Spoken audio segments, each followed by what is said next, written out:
Well, hello, everybody.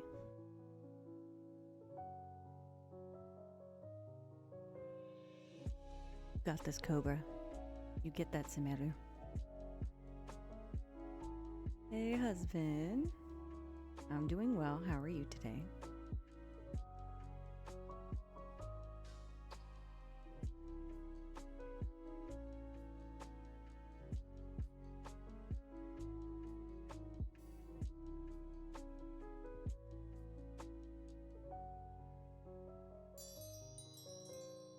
Oh, geez,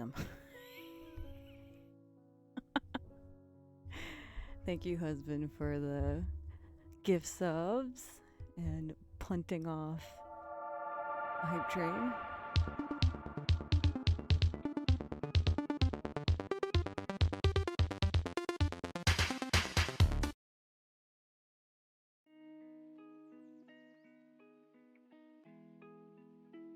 Pension check came in. Gotcha. Well, I appreciate that you choose to share some of the pension with everyone via gift subs. Let's see, who do we get? Got some gift subs.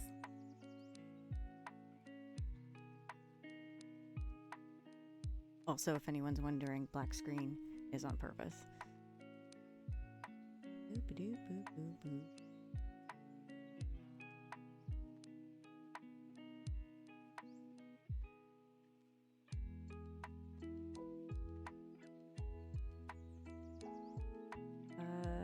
Sheeply, Wisenstone, yay! Cameron the Corgi, and Blue Hex. Welcome to the Axolotl crew, everybody.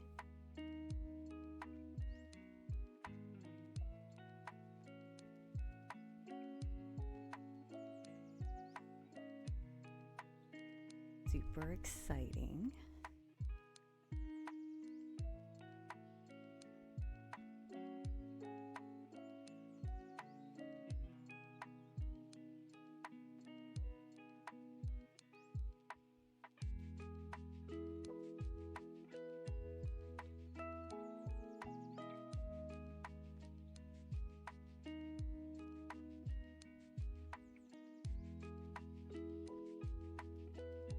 So for today, we're doing a First Impression Friday, and we're going to check out 3 games. Blob Life, which is a Tamagotchi style game from what I can tell. The creator, Megabyte, reached out and provided a game key, so I thought I'd check it out. Feel bad they actually gave it to me last month, but I was already all booked up, so this was when I had a window. And then we're going to check out Love at the Milky Way Diner demo, and which was not a key. I just wanted to check out the demo. And then we have Pet Shop Simulator, which is also a game key from Keymailer. So lots to do. Should be awesome. I think we're gonna do it in that order too. So.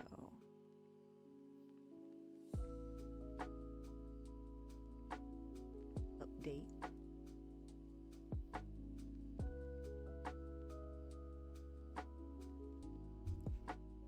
How's Birch? Give him a snuggle for you. Birch is doing good. Birch was hanging out on the tower, but they got treats, so they're who knows where else. And Posy Boy too? Yeah. They got treats because Posy Boy was mauling my legs with drool. Paid attention. No greater gift than the love of a cat. Agreed. Opening.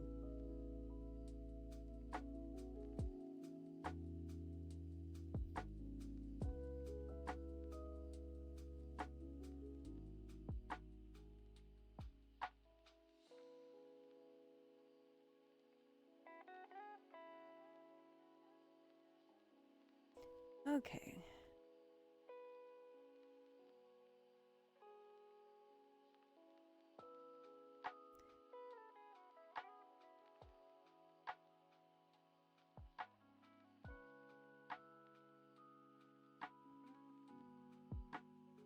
Tutorial is probably a good idea.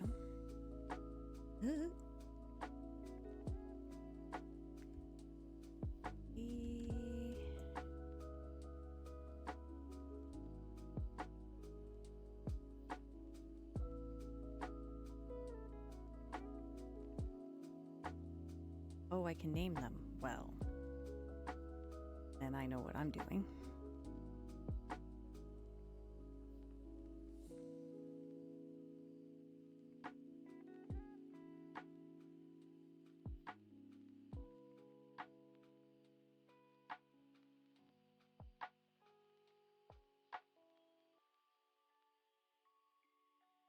Thank you so much for the hype train. I really appreciate it.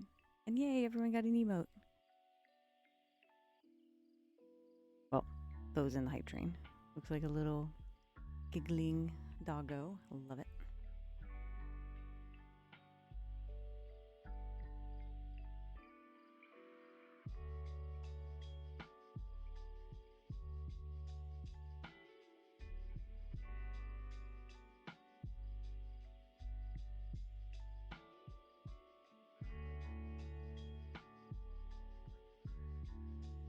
I think I got.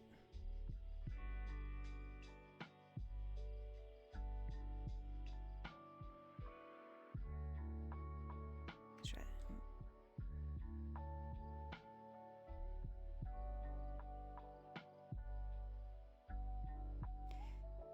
Also, just a heads up,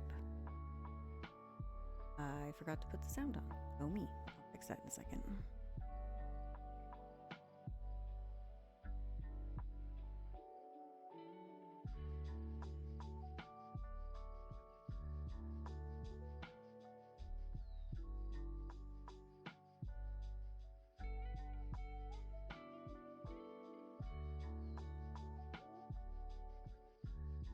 Let's see, who else? Who got a...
Gotta have one blob point.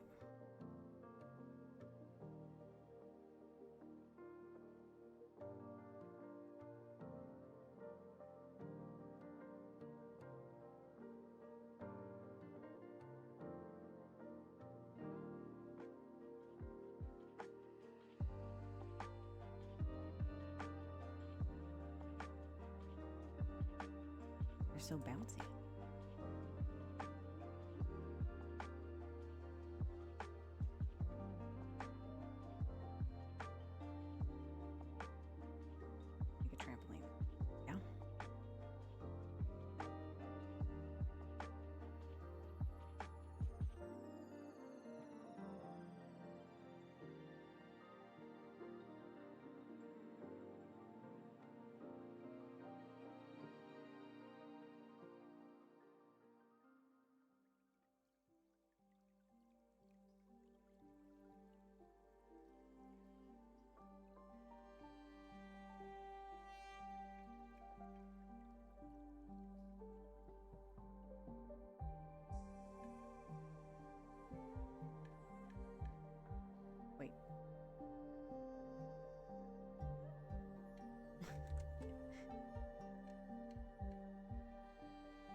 look a tutorial on how to.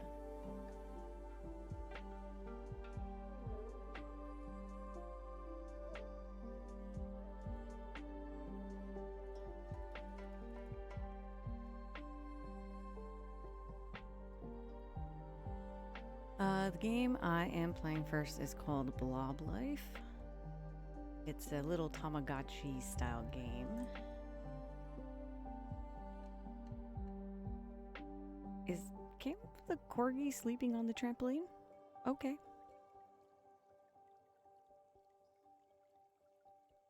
So I decided to name them after y'all.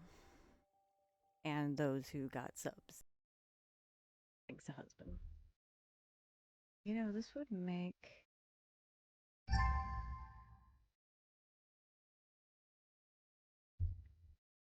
Welcome in, welcome in.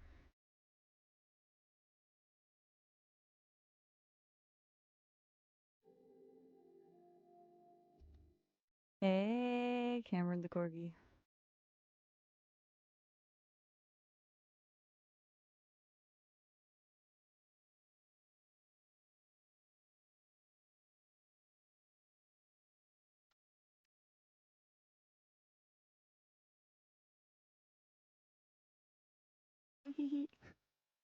I love that emote ever so much.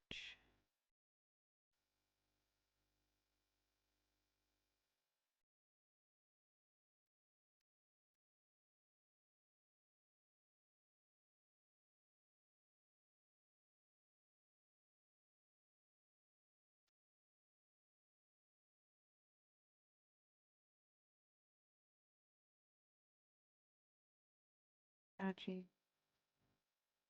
Cookie clicker.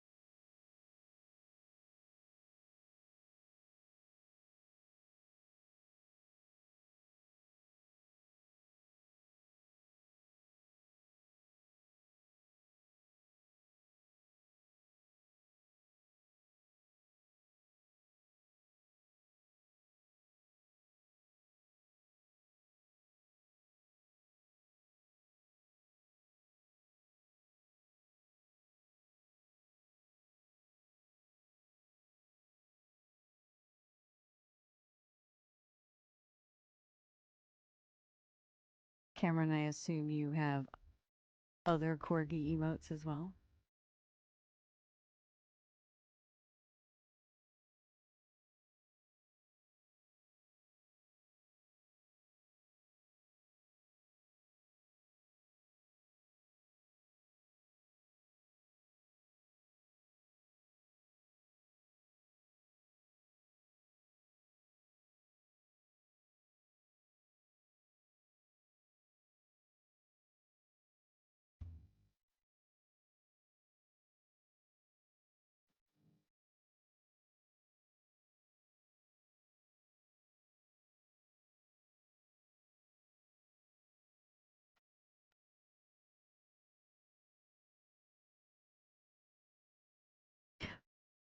Of all.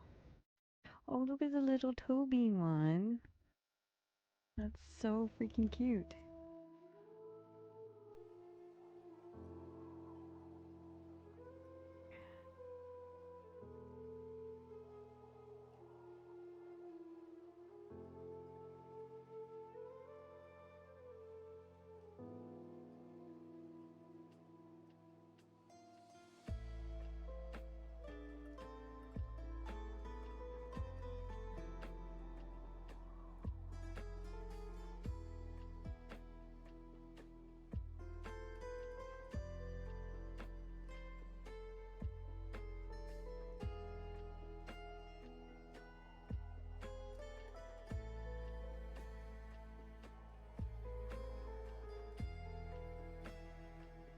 So, a little bit about the game.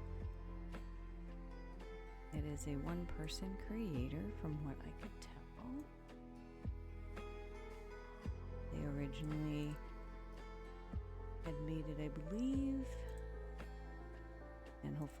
speaking, but for a game jam. And they have find it. Just new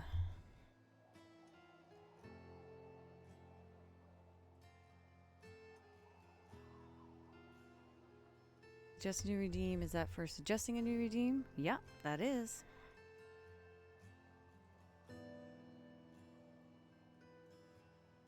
And if it is fitting within the channel, I will happily set that up for the following stream, unless I need to do like some extra work.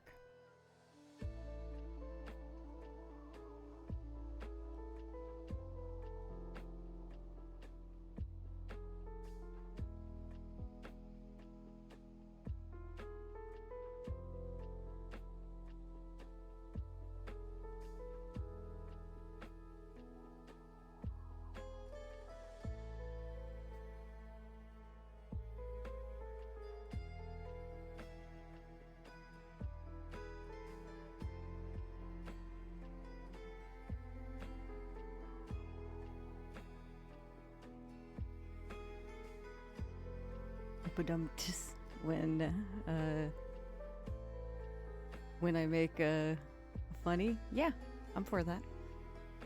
I will add a badumptis. And I promise it won't be me saying badumptis.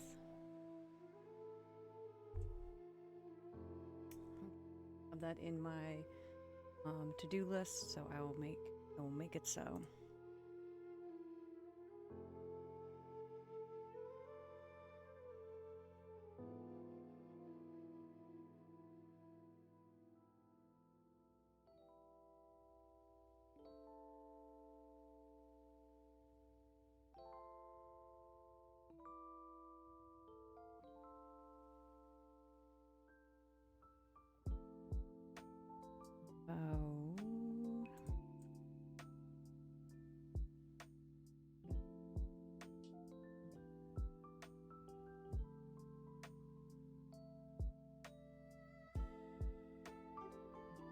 That many Blob points, holy moly.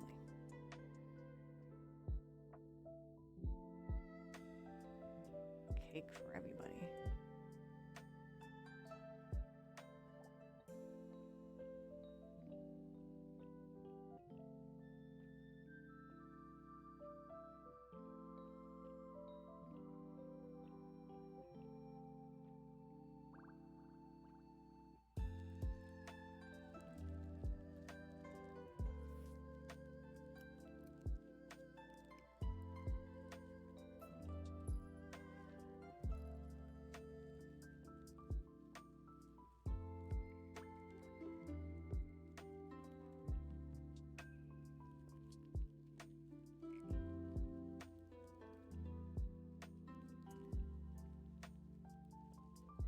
Okay, this is cute. I think this will be a good one for DIY days like we do with the ducks. I can also add this in.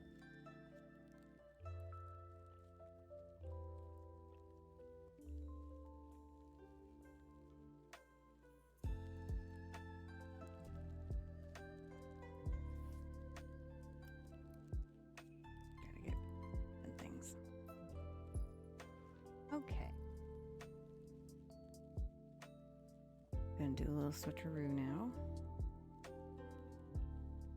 I'm gonna let this play tomorrow too. When we're doing ducks and DIY, I'll have this as a passive game. And then if we manage to get more blobs, I can name them. So that's what we will do with that.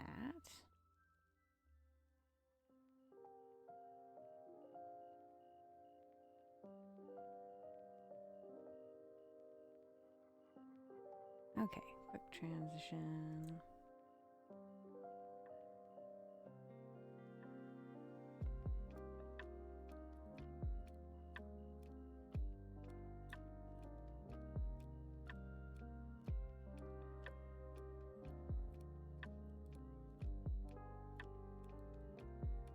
Okay, now we're moving on to Love at the Milky Way Diner demo. For those who don't know what this game is, it's essentially a restaurant dating sim in space. and they are actually in the middle of their Kickstarter right now. I did back it because the game looks adorable. Aqua has tried it, and now I'm going to try it. And let me...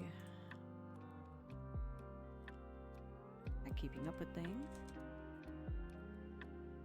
It looks like it's a team of a few individuals.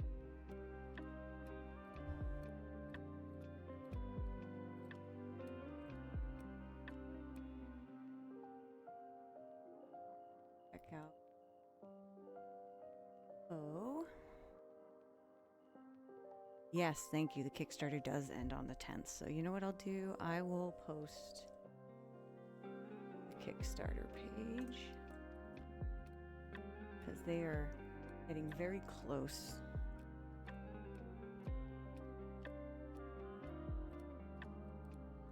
I would love to see it.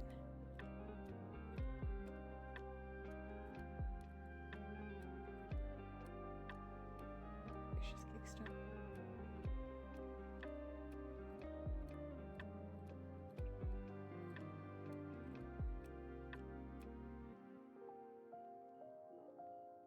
And that's a direct link to the Kickstarter. Of course, if you can't donate, don't. Just want to get more awareness for it.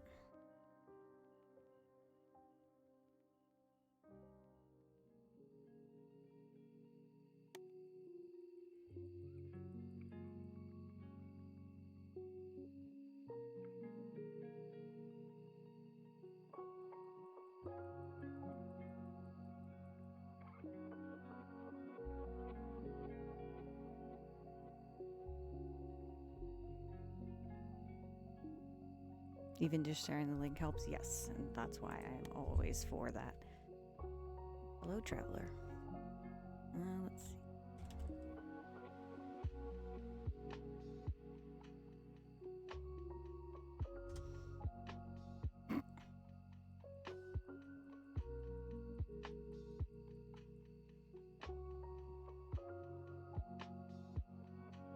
Try that again.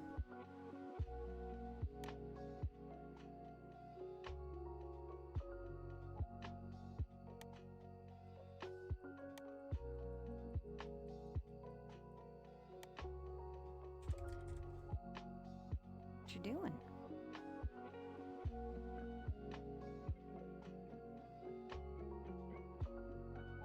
Your name is Lofi Explorer. Yes.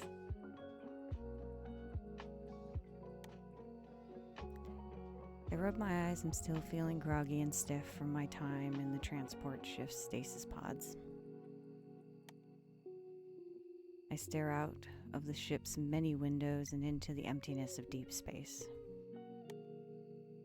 I'm sitting in the observation lounge of Argo 24. Your best choice for intersystem travel, leaving the Helios system with prices that won't break the bank. There are 4 more glamorous methods of space travel: 5-star cruising ships with luxurious rooms and great meals, where you can spend the long trip between star systems in leisure and comfort. But comfort costs credits, and I'm pretty short on those. So it's budget travel and budget stasis pods for me, and the Argo space fleet is known for being especially no frills. Oops, I forgot to change my plan. But you were that.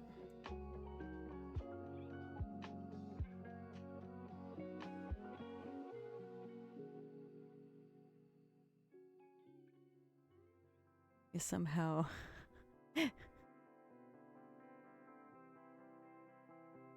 Hey, Inspector.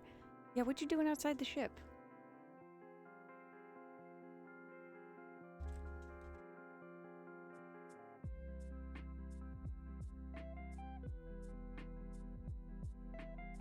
The ship dips and my destination comes into view.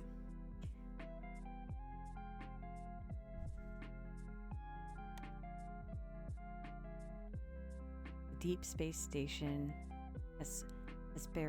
Asperitas, my new home.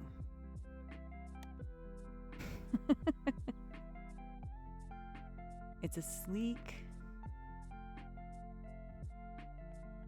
Okay. It's a sleek Aurelian design with habitat and docking rings orbiting around the station's main superstructure. Spacecrafts zip in and out all around the station like bees circling a hive. Unfamiliar alien design in unexpected shapes. Thankfully, I was able to utilize an onboard sonic shower and freshen up before making my way here. My stomach rumbles and I pull out the complimentary juice box and small biscuit that were left by my pod for me to find when I woke up.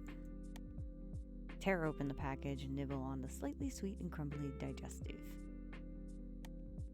The biscuit is plain and the strawberry juice is warm, but it's my body's first solid food in 2 weeks and it's a relief. It's a relief to my empty stomach.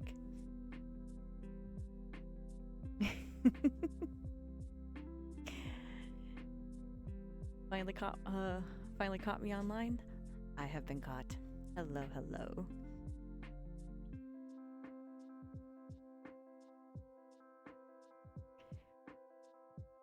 Inspector, that's why we don't go floating around on the outside.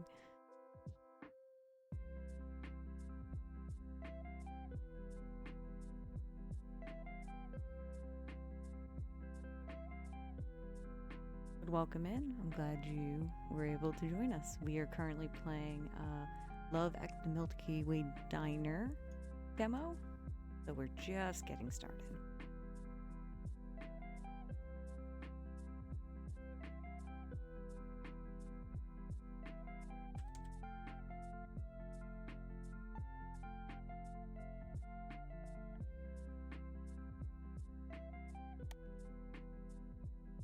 I watch as one of the smaller ships heads towards a spot in space marked by the blinking buoys. Thank you, Cobra, for posting the Kickstarter. Should have set up a timer on that one. Probably do that during the next ad break. There's a flash as the ship speeds past them and into the wormhole, disappearing from sight. There are 4 other spots like this in the area around the Hesperides. Stable wormholes, each leading to a different place, light years away from here.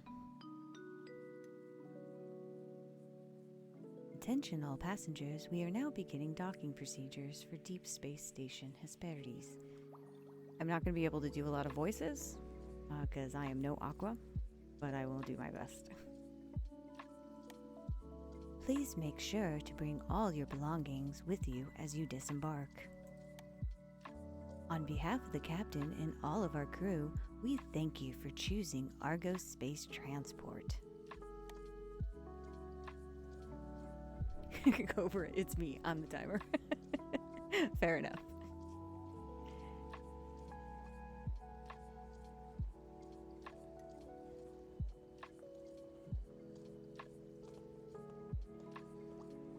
Hey, Michi.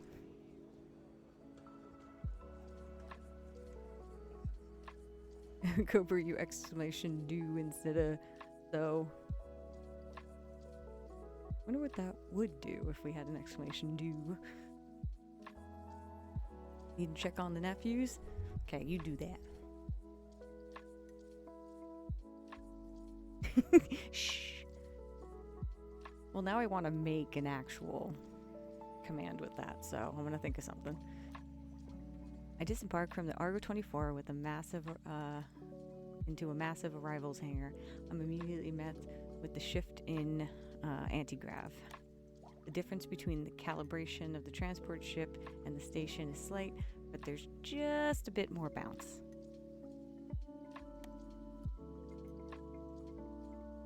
Oh, I just realized that lurk bait is blocking. Remove that. Loot. Loot, loot, loot.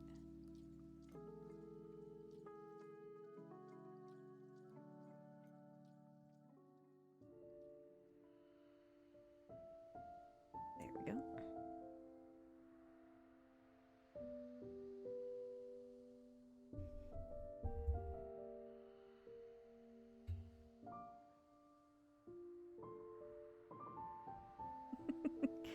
All around me are ships in all shapes and sizes from across the galaxy, from large passenger cruisers and cargo freighters to small personal crafts and aliens.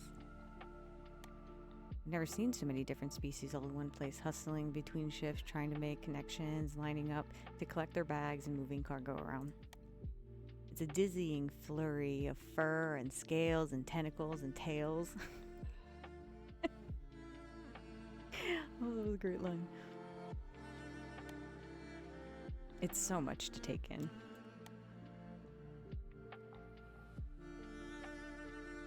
The Helios system doesn't really get that much interstellar tourism, so seeing other species is a rarity. But this is the Hesperes space station, gateway to the Theta sector and the fringe colonies therein. In this part of the galaxy, humans are the minority. Attention! This is the final boarding call for flight XJ6B6 with service to Kasheroth 4. All passengers should now be on board at gate C32. Out of the way! A voice from behind me calls, and before I can react, I'm shoved hard to one side. I'm thrown off balance by the impact, and I tumble forward, hitting the ground hard. My travel bag slides a few feet away from me on the metal floor. I look up just in time to see a skek train with a large backpack run and shove their way through the crowd. Hey, watch where you're going. You watch where you're going. Growls another voice as I hear footfalls jog towards me. The owner of the voice stops in front of me and crouches down to meet my eyes. Rude. Hey, are you okay? And also just to remind everyone, this is the demo. So they still are working on a lot of stuff for the game. But the art is still already amazing. She says with concern in her deep voice, oh, she's an alien. Kateri. Yeah, that's what we're saying. She has a worried look in her golden eyes.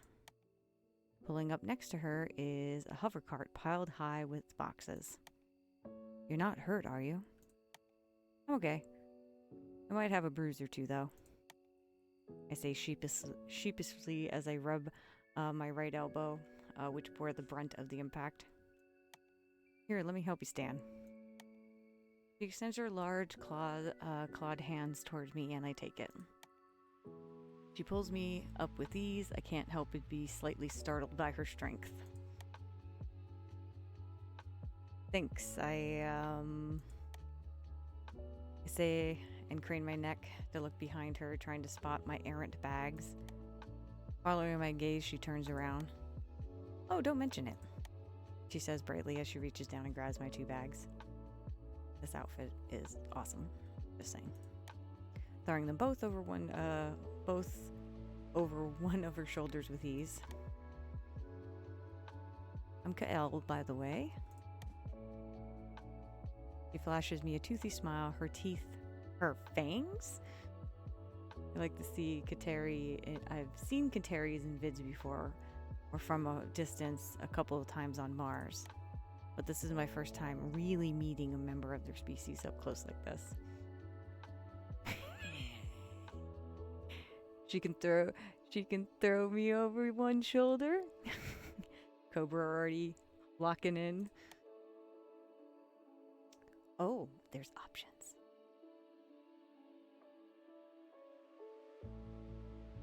Fans Cobra. There's probably going to be a lot of thirst traps in this game based on how I understand it. Night Thingamabrob. Sleep well. Brave time, everybody.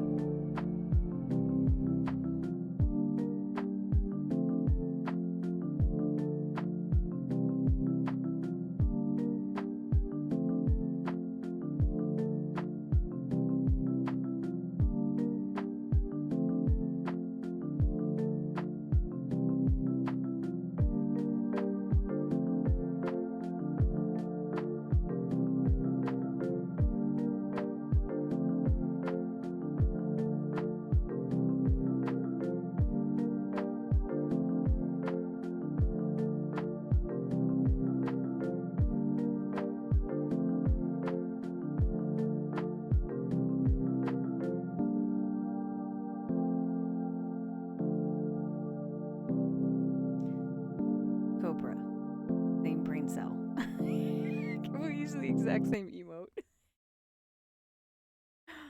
Awesome. Thank you for the lo-fi crab rave thingamarum.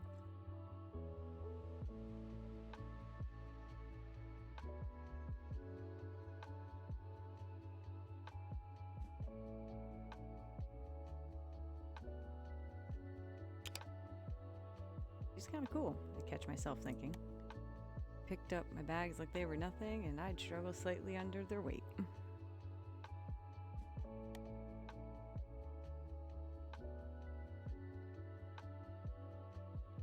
So she's obviously pretty strong. She has fangs and claws and a wild head of hair that would look windswept if there was any wind. Even her outfit is badass, with her blaster holster on her hip and a pilot's jacket. Ah yeah, brain cell link for the win.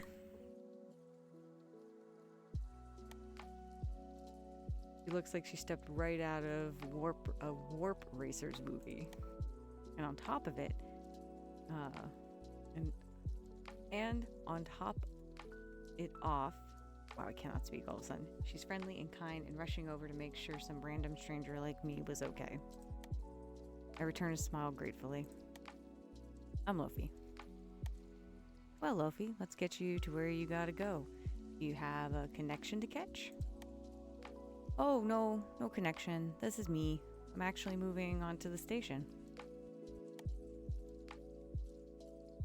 Really? Well, in that case, I'll bring you to the arrivals. I'm headed there myself. Follow me. She smiles an easy smile and nudges the parked hover cart next to her tail. It whirs to life and follows her as she starts to walk, my bag still slugged over her shoulder. Clearly, she has no intention of letting me carry them myself.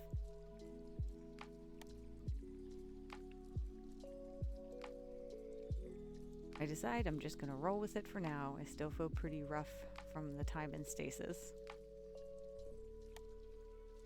Not about to protest, I dust myself off and start to follow her through the crowd. Oh, Lofi, you're moving in on the Hesperides? What brings you to this side of the galaxy, if you don't mind me asking, that is? We get a lot of folks passing through here, as you might have noticed. Oh, there's a history button. Cool. But it's not every day someone decides to make an extended stay here. I guess you could say I'm making a career change. I'm taking over my late aunt's diner. The Milky Way diner? Yeah. How did you know? The Milky Way diner is a Hesperus station staple.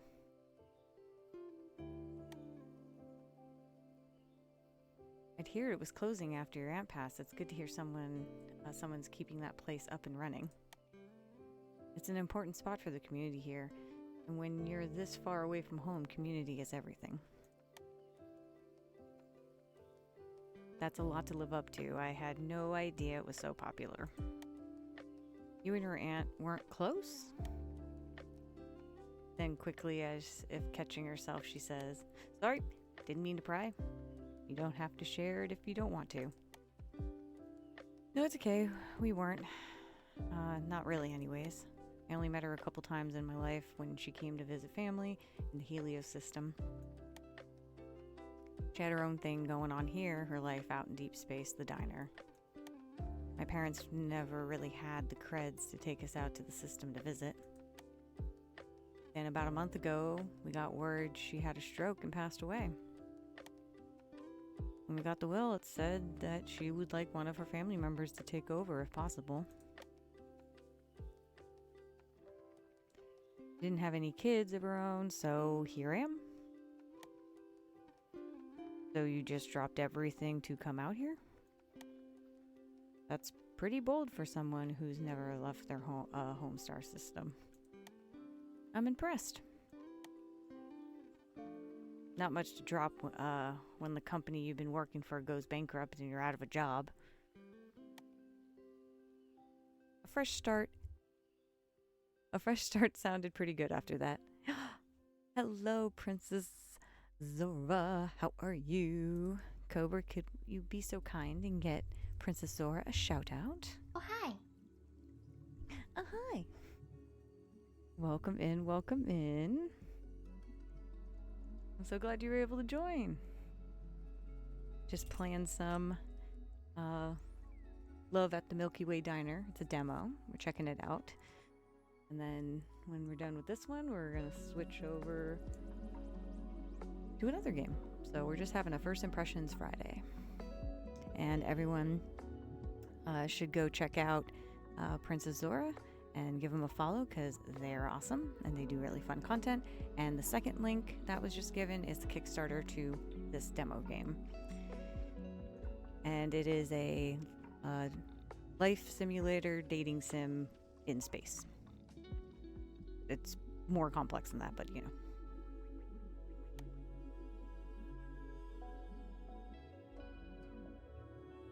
It's true. No job, no love life. My friends from college and I have drifted apart. Oof, okay.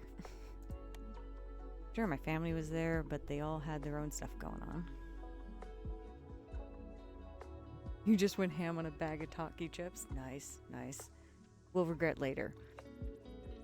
It's one of those days. Spectre.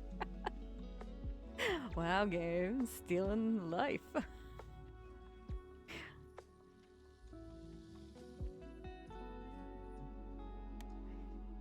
There really wasn't much anything holding me back. Buying a one-way discount ticket to the gateway of the Theta sector and running a diner with no experience seems like a much better option than just continuing to aimlessly drift around home. I get that. Sometimes change is good. Kyle reaches over and gives me a gentle, reassuring pat on the back. You've got this, I'm sure. The Milky Way Diner is in good hands. There's a warm and reassuring look in her eyes. She's so easy to talk to. I'm thankful to have met somebody as kind as Kyle as soon as I arrived. And what about you? You said we get a lot of folks passing through, so I guess it's safe to assume you live on the station? I'm a cargo runner, so I'd sooner say I live on my ship rather than here. Hesperus is kind of like a home base for me, though.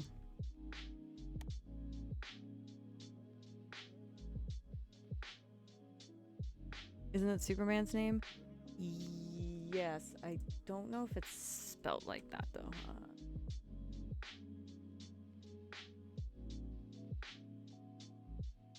Oh, yeah, so the way it's spelled, yeah, that's how it's spelled for Superman. But it is very close, so. And I'm just pronouncing it like that because it seemed right.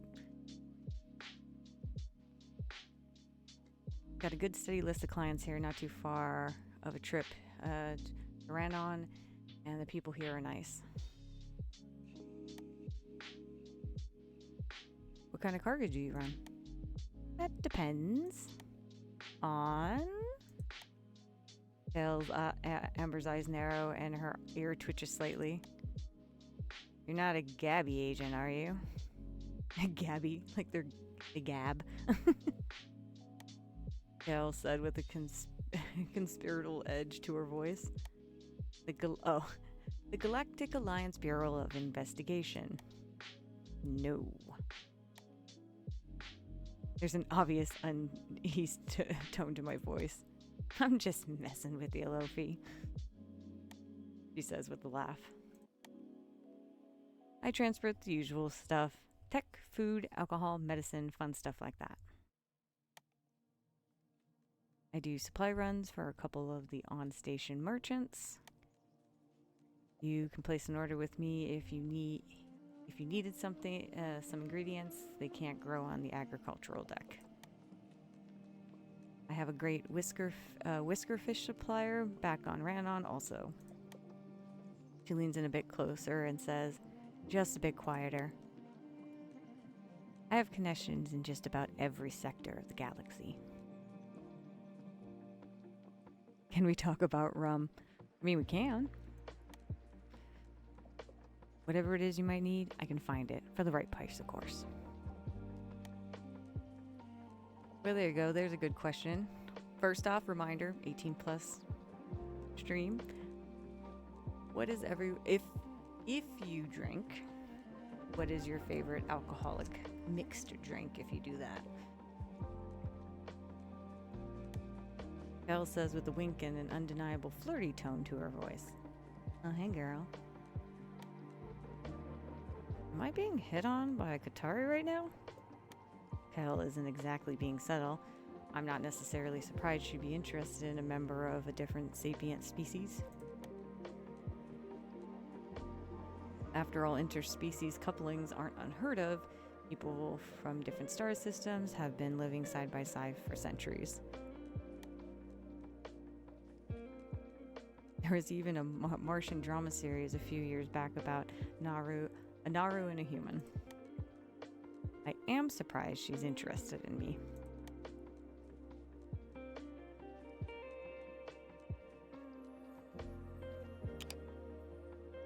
Oh? Thank you for the lurk, Zach. Oh, and how would somebody like me, for example, go about becoming the right person? Well, you can start by letting me buy you a drink. Maybe, who knows, I might just decide I like you. Anything mixed with fruity schnapps, but I love a good green tea shot. Ooh, that sounds nice. Decide you like me, so you haven't decided yet. I'm hurt. I say with mock offense, putting my hand over my heart. Cal lets that chuckle.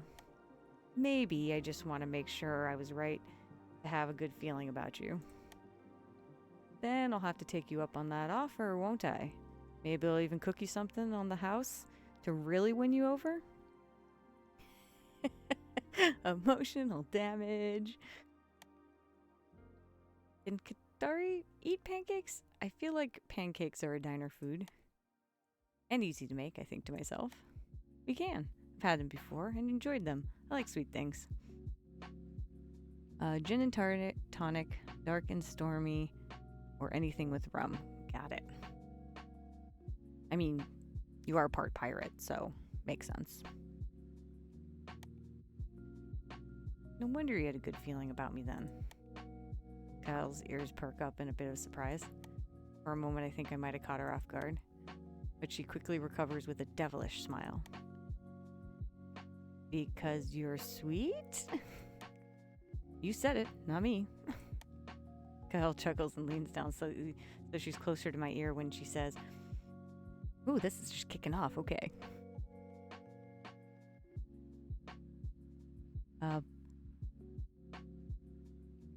Plantation 5-year is my favorite run at the moment. Nice.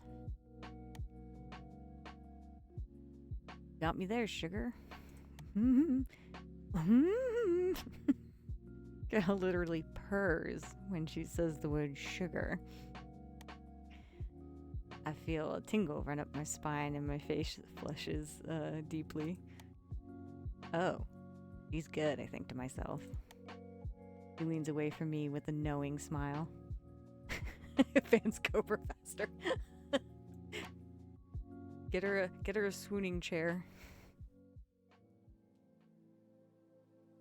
I'll give you a chance to get your space legs before I rush you into the nearest bar. I'll be in port for a couple more days and I'll catch you once you're settled. We stop walking, getting into the short line leading to the kiosk manned by a human in a green uniform.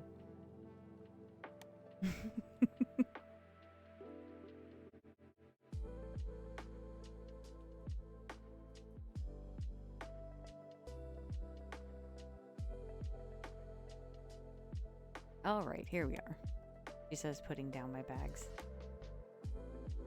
Give me your palm pad and I'll add my contact info. That way, you can place an order with me if you need anything for the diner. And let me know when you're free for that drink, of course. And if we're in the same system, we can chat in real time. Otherwise, you can shoot me a text or voice message and I'll get back to you once it reaches me.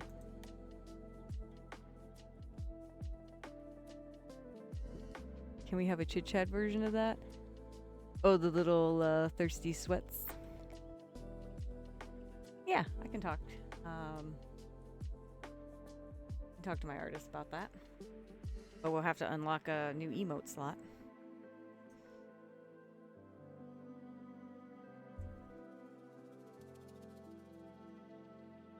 I know interstellar communications work, you know. I say it with a laugh, handing her my palm pad. That may be the first time this may be the first time out of system, but I'm not totally clueless.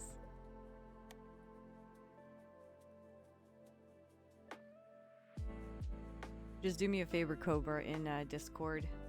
Chat me in general, so that I don't forget to talk to my artist.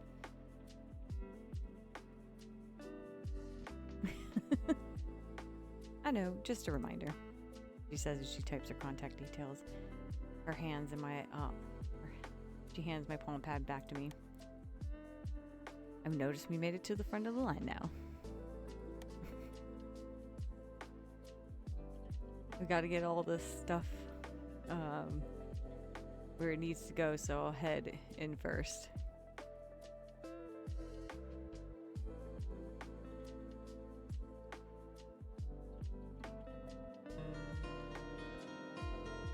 Hello, Ed Brick, my old friend.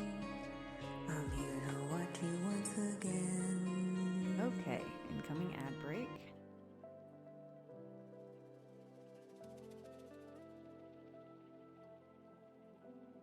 Also, Cobra, I think in the meantime, whenever something rough happens, you can...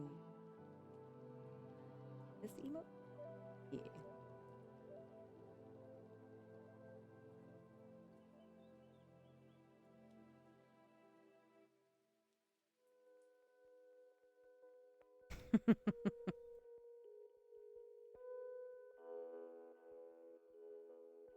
Gotta get all this stuff where it needs to go, so I'll head in first. I'll be seeing you around. See you around, Kyle. That was good timing for the ad break. Okay, I'm also gonna take a break. And then when we get back, we'll continue.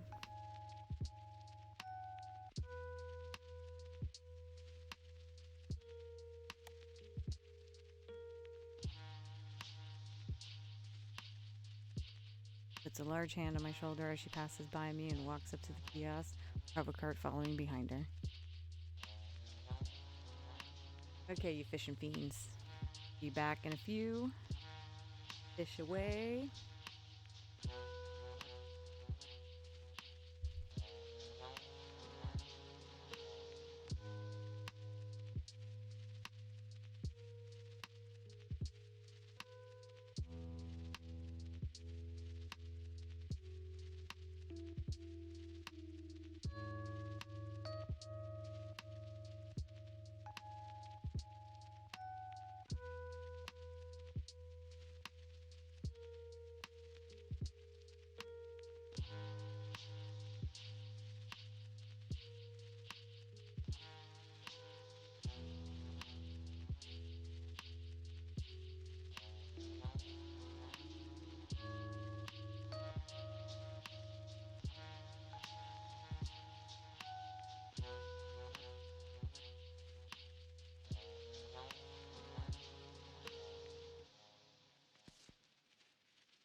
Okay, everybody. Sorry about the delay.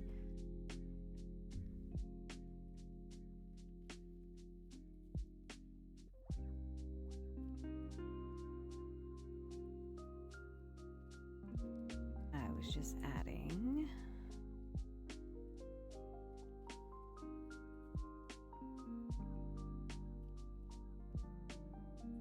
I have a timer now for the Kickstarter. And I also have exclamation point first time play, so that if somebody wants to know the 3 games that we're playing tonight.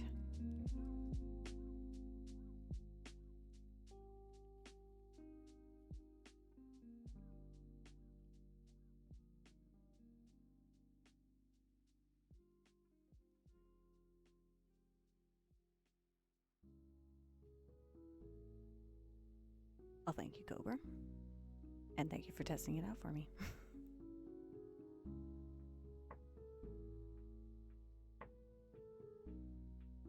It's a little clunky, but better than nothing.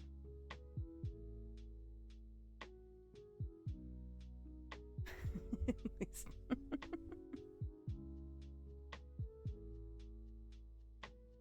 Okay, let's see. Where did we leave off? Oh, yes. Just parted ways with Kael.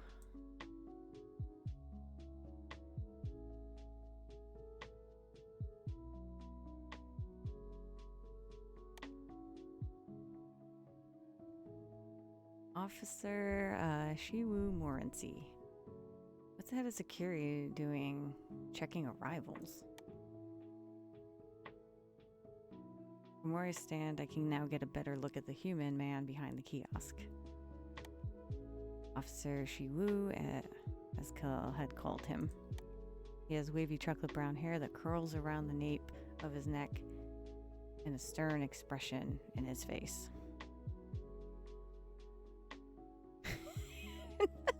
Michi, Nemo frickin' booty blocking us.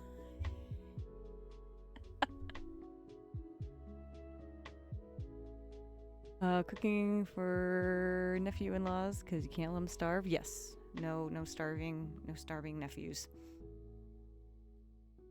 You shall return. We will probably still be here. This is going to be a longer stream tonight.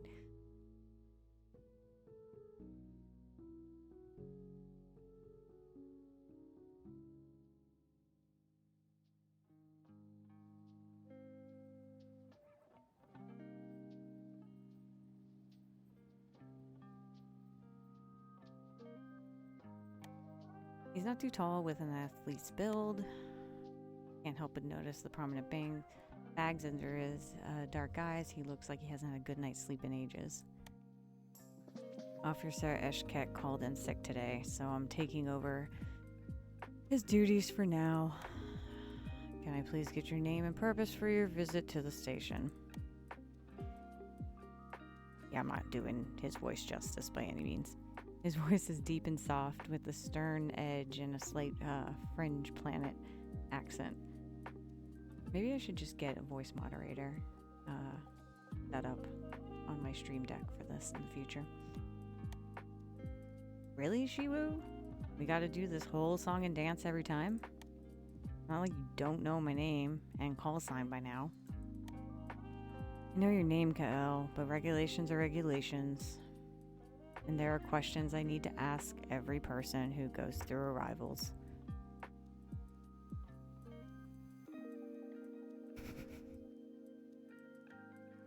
You got this, Inspector.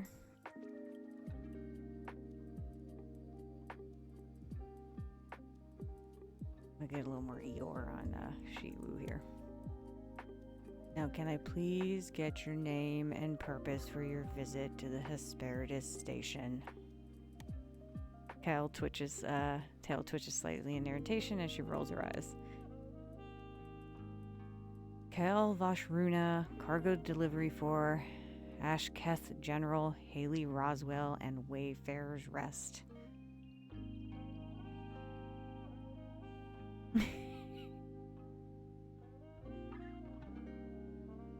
I mean, Poké shells are good in the game, so yeah.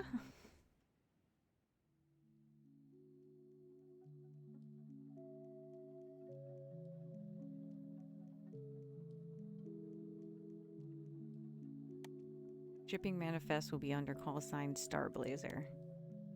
Yu types away quickly at the hollow screen in front of him and giving the manifest a quick read. Thank you. Looks like everything is in order. Looks up from the screen at Kael. Also, this is your reminder that all weapons are left on the ship. She flips open the flap on her holster with a flourish, revealing its empty pocket. I know. It's not the first time here. I'm only reminding you because you forgot last time. Because I was in a hurry.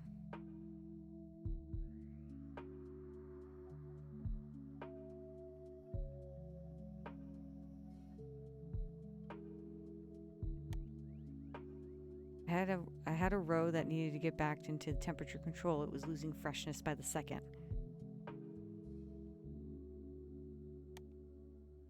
They're going back and forth like this, but Kael doesn't sound angry. Just mildly annoyed at all the bureaucracy of it all. Kael seems to be the type that chafes up against rules and regulations, and Shiwu doesn't seem the type to loosen protocol for anyone. Arms out. I'm just gonna give you a quick scan, then you're free to go.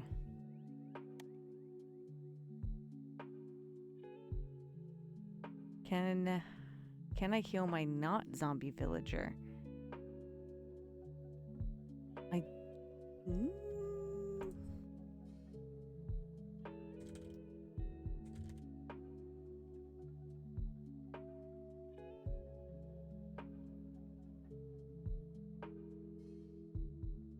They naturally regenerate, so you can also use health potions, I think, in Java, but I could be wrong.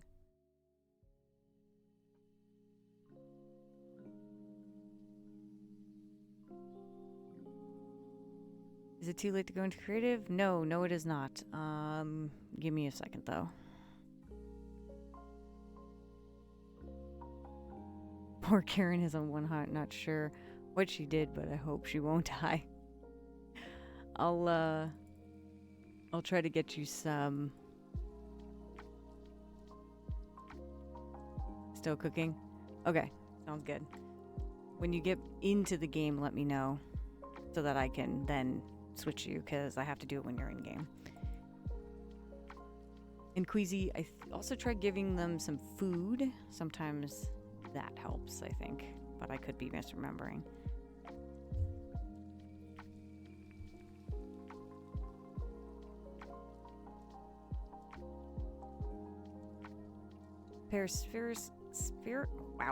Spherical float droids deploy from behind the kiosk and float on either side of Kael and her hover cart.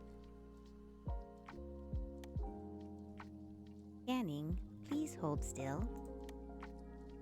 The two droids emit green scanning beams. Scanning beans?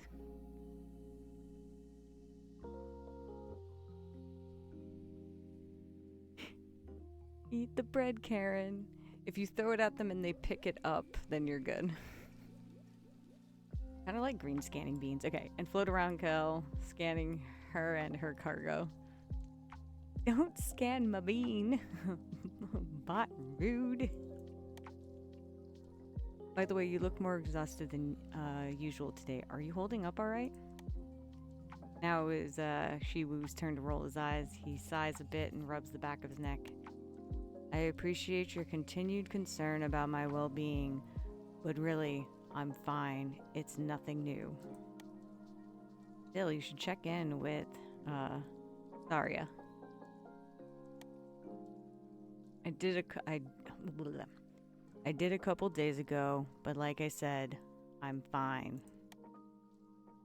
Chiwu's face softens as he speaks. The droids finish their scan, and the green lights turn off. The green beans. The green beans.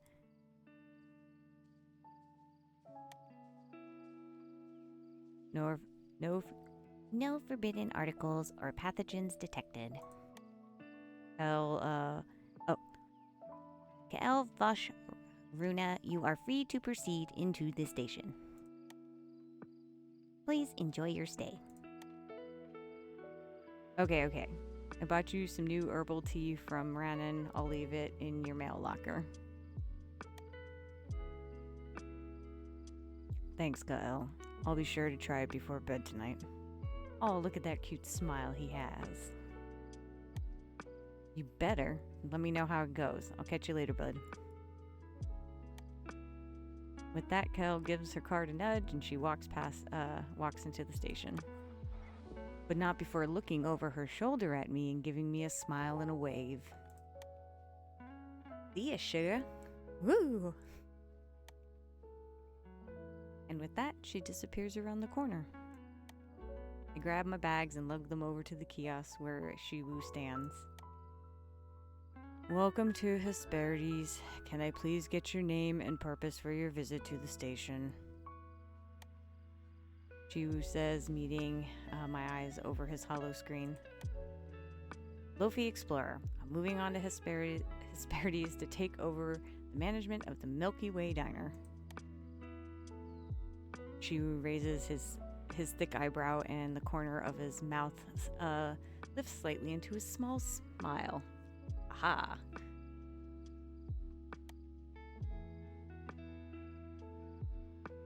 Oh, axolotl hat. Ah, yes, we've been expecting you. Welcome aboard. I'm Officer Shiwu Morency, Head of Security. Can I please get you to confirm that these details are correct? I also need your travel documents. He hands me the holoscreen. Let me see. Galactic Assembly Citizen ID. HH14682. Give a name, pronouns, species, home system, and home settlement. New create Europa.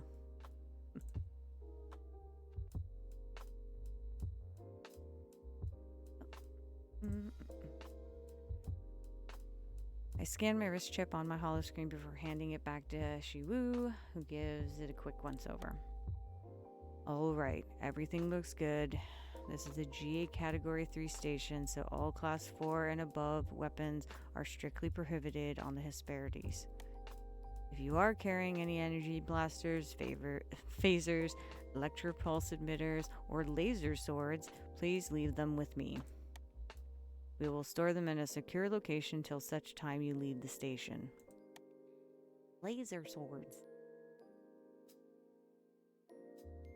I kind of want to be a smart butt, but... Not the laser swords! Good thing I don't carry any weapons. Can't say I have any need for them. Shiwu smiles a bit at that. It's a pistol and cutlass. Well, they said laser pistol. They said nothing about cutlasses, so I think you're good. I wish more people shared that sentiment. Do a lot of Sapiens try to bring weapons on board? I ask a bit worried.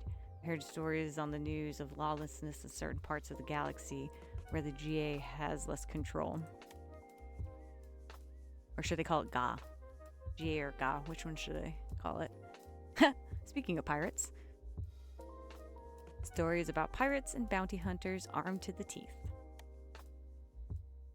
Was this station the galactic equivalent of a frontier town like the old Earth Western movies?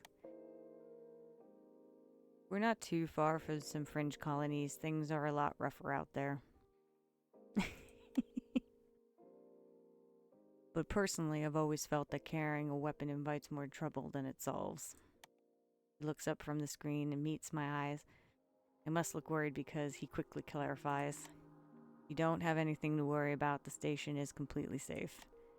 The Hesperides is under GA protection, and we take our no weapon policy very seriously. You won't be seeing any shootouts on the promenade Anyways, let's see. For now, mate. I'll go ahead and update your access file so you can use your wrist chip to access the Milky Way diner, as well as your quarters. If you like, I can have somebody from the agricultural deck drop some ingredients off at the diner for you. Oh yeah, that'd be great. I'd like to take the kitchen for a spin. I figured as much. Let's see, what else? You'll be in room 3 of living block B. Your room will have a bathroom with water and sonic showers, a tub, and a kitchenette, as well as your bed.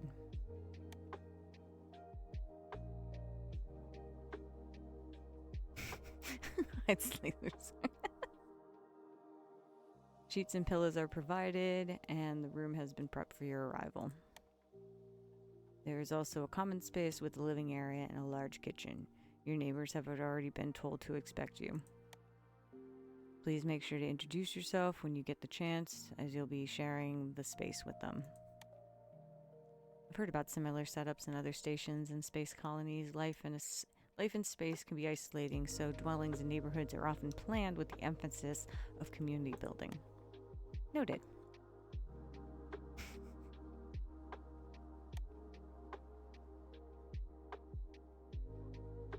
Do you like living here? I've never lived off-world, so I'm not super familiar with the station life. I do, and I'm sure you will too.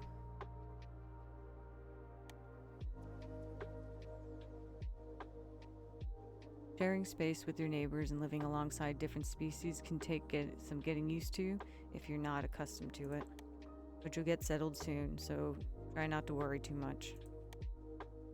That's reassuring to hear. This is all new to me. Not the biggest station. Functionally, it's kind of like living in a small town.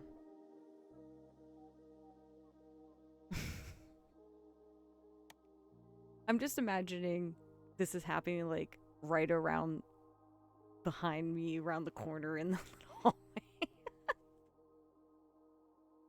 There's the good and the bad that comes with that. For example, once news got out that the Milky Way diner wasn't actually closing down and Cassie's family member was coming from Helios to take it over, let's just say you've been the talk of the town. Small town gossip is a thing even at the gateway to the Theta sector, huh? Pretty much, I'm sorry to say. Huey says with a shrug of his massive shoulders. On the bright side, you're the human that's bringing back a beloved station eatery. So I'm sure you'll receive a warm welcome as a result. Carol mentioned the diner was really popular. Whoa. I'm hit with a sudden wave of vertigo. It's like the ground under my feet has given way. Oh no, am I fainting? Am I swooning? Oh! I feel my eyes roll into the back of my head and I crumple. I'm fully expecting to hit the ground for the second time in less than an hour, but the impact doesn't come. So that was close. I hear Shiwu's voice closer and softer now than it was before. My eyes flutter open and I realize why I'm not currently concussed. He caught me. Shiwu's face is only a handful of inches away from mine. This close up, I'm struck by just how handsome he is. His hair falls into his eyes, and his thick brows are knitted with concern, a slight frown on his soft-looking lips. The character is just a natural hornball. One of his hands supports the head, the other is wrapped around the small of my back. Romance cover. He must have vaulted over the kiosk and caught me just before I hit the ground.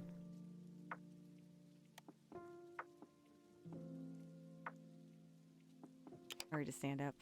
Looking to the side, I see a couple of passers-by stealing surprised glances at us. Oh my god, I'm so sorry.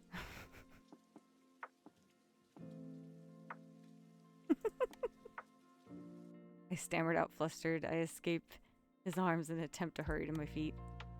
But the moment I try to stand, my legs buckle and I tip over. The ground rushes towards my face. Again!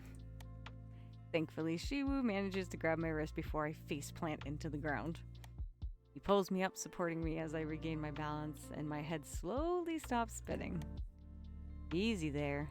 Looks like there's still some sedatives in your system from the stasis pod. I feel awful, I say as he lets me stand on my own once again. I get my bearings and he walks me back to his post behind the security kiosk.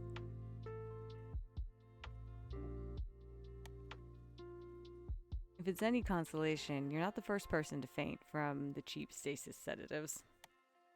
Still, you should head straight to the med bay once you've been scanned and cleared. Dr. Cirio will take a look at you and she can give you something to help with the help you as the drugs leave your system. That sounds like a good idea. I'll do that.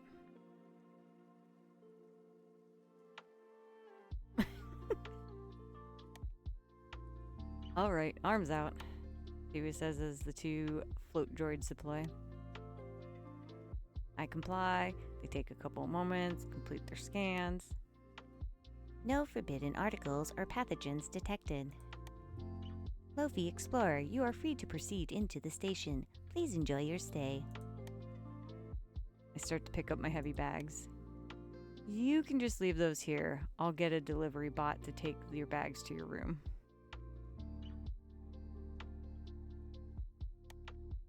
Just focus on getting to the med bay. It's on level 5. He types a series of commands into a screen and a rectangular bot comes speeding around the corner and skids to a stop in front of me. With a series of cheerful sounding beeps, it splits from the vertical seam down its middle, a compartment filling the gap between its two halves. As I place my bags into the compartment, I notice a small velvet cylinder perched on top of the front half of the bot. Is it wearing a bellhop hat? Beep, boop, boop, beep. Chirps the bot. I know better than to anthropomorph. Oh my gosh. Blech. I know better than to humanize. I'm just gonna say humanize. Blay eyes like this, but I can't help but think it sounds happy. That's certainly not regulation. I'll have to talk to Roswell about this. He mutters under his breath.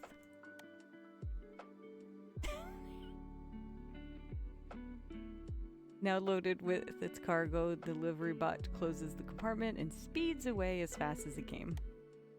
Thanks, Shiwu. I guess I'll see you around then? Shiwu gives me a full, bright smile. See you around, Lofi. Enjoy the rest of your day.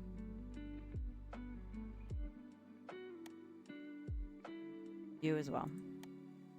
I say, returning his smile and waving over my shoulder as I head to the station proper. From behind me, I can hear Shiwu call up the next person in line and start his spiel all over again once more.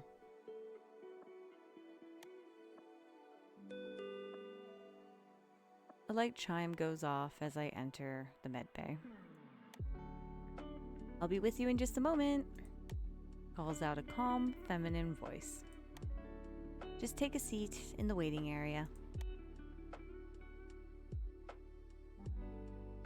The office is small, with a dividing wall separating the treatment and the waiting areas. As I take a seat, I sneak a peek into the treatment area. There's an... Why am I being a creeper? Why?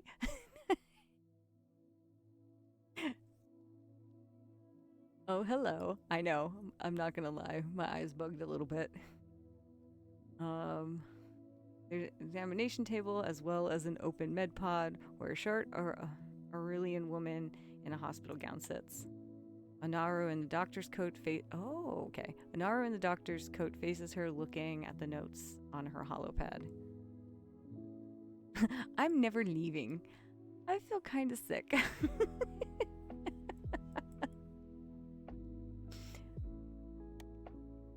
The same voice from before, the one belonging to the doctor, continues. As I was saying, thankfully your time in the med pod has healed your skin from the burns you suffered, and all damage to your eyes was thankfully reversible. I'd still advise limiting your exposure to unnecessarily visual strain for a few days, limit screen time, and get lots of rest. However, Vega, I'm afraid you'll have some permanent discoloration on your skin.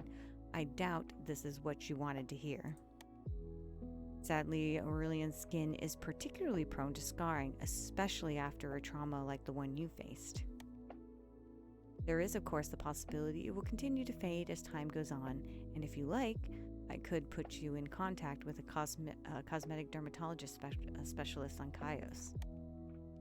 He's an old colleague of mine and very skilled with reconstructive procedures on Aurelian skin. Patient sitting on the med pod, Vega speaks up. Her voice is sweet and carries an almost melodic-sounding Illyrian accent. Thank you so much for your treatment, Dr. Zaria. That's okay, really. I don't mind the scarring too much. I'm just happy I'm safe.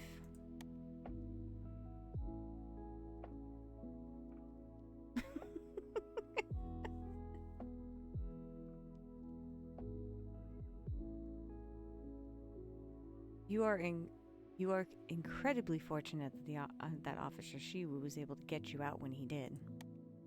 When he told me that rusty old ship you flew in on was a death trap. You're lucky only the tertiary fuel line burst. If it had been the secondary or stars forbid the primary, you may not have been anything left of you to put in the med pod. Now here are your clothes. You can go ahead and get changed in the washroom over there. I'm going to take a look at my next patient. Thank you. Vega says as she hops off the med pod and walks over to the bathroom, closing the door behind her.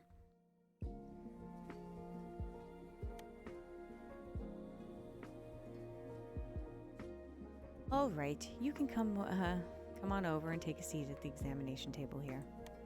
Follow the doctor's instructions, walking over to the exam table and taking a seat. Hello, I'm Dr. Saria. How can I help you today? I'm Lofi Explorer. I just got off a long-haul trip. I've been out of stasis for about 2 hours, but I've been feeling kind of off.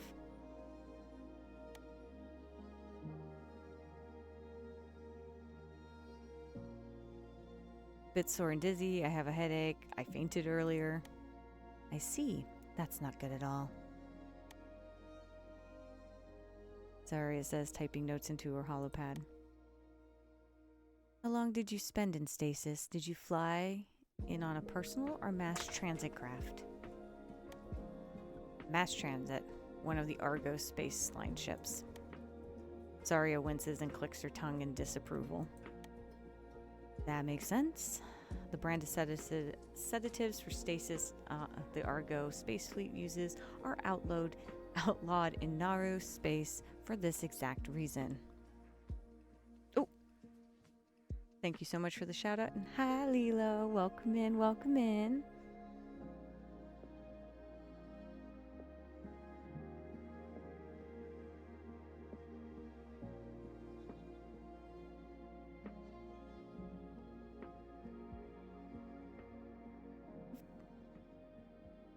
Yes, Cobra, thank you for doing the shout out. Everyone definitely should go check out Lilo. They do lots of fun, cozy Sims play and a lot of other games, and they are just a really nice stream to hang out at.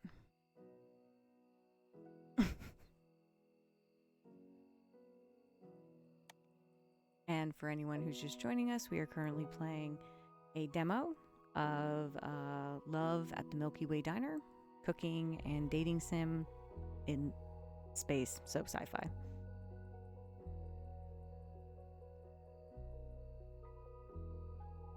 Oh my gosh. Oh, I love the Totoro emote. I'm sorry you're feeling unwell as a result. She gives me a sympathetic look and types a few final notes into her holopad before placing it on the table next to her. Lie back on the examination table. I'm going to do a quick scan to check your vitals. I do as Sari instructs and lie down. She grabs the scanner and leans over me, and as she does, one of her tentacles on her head falls in front of her face. She gently pushes it behind her pointed ear.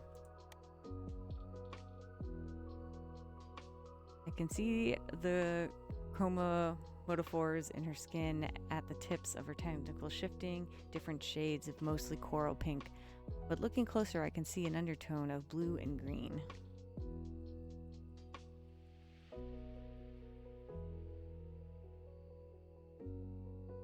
Go if you want to.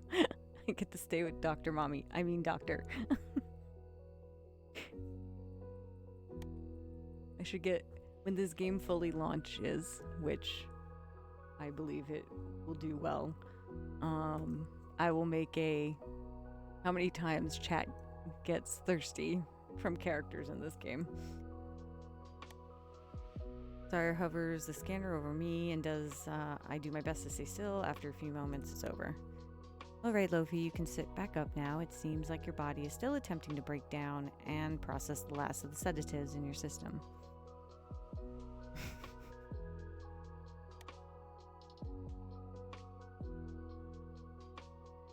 That's why you're feeling the lingering effects of what we call pod sickness. Sari explains as I return to my sitting position.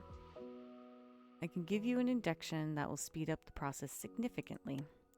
Since it will be going into your bloodstream directly, you'll feel better much quicker.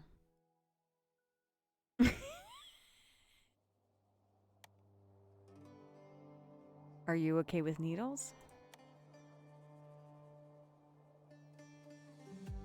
Okay, I'm not going to answer the answer I would say, but I'm fine with them. Needles don't really bother me that much.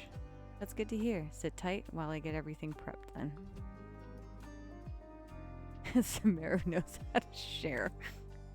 Saria goes to the cabinet near the treatment areas and scans her wrist chip. I watch as she preps the needle, filling the medicine from the vial. She places it into a tray next to some gauze and sanitizing fluid. She brings the tray over and places it into a little rolling table by the examination table. All right, Lofi, I'm going to just do a quick swab here and sanitize the area. Takes my forearm in her hand. I feel a slight brush of her skin on mine. Her touch is cool but also incredibly smooth. My eyes meet her strange alien ones as she finishes. Are you ready?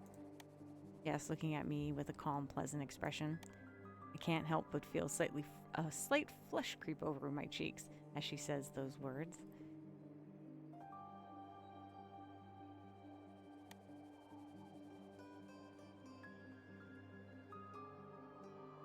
Didn't kick myself mentally because there's nothing flirty happening here whatsoever. Yes, I'm good to go. Alright, Lofi.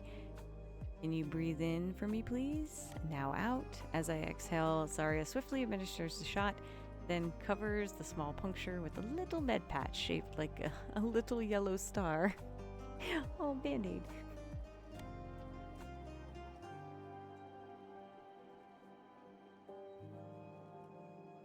There we go, all done. You can lie back for a moment while the medicine does the work.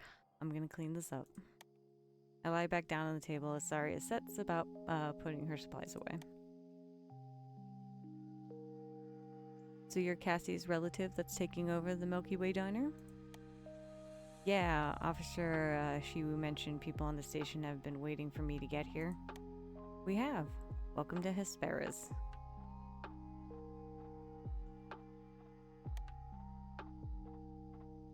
How are you feeling now?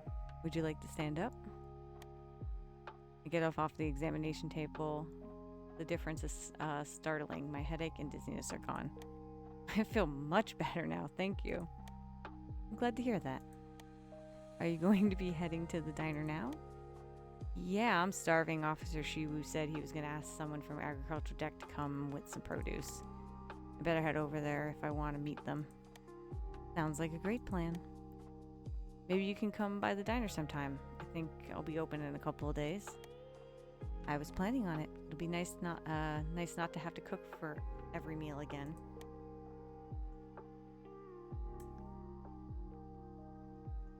Isn't Vega adorable? As I get myself ready to leave, Vega comes out of the bathroom. All right, I'm off. Thank you so much for everything, Dr. Surya.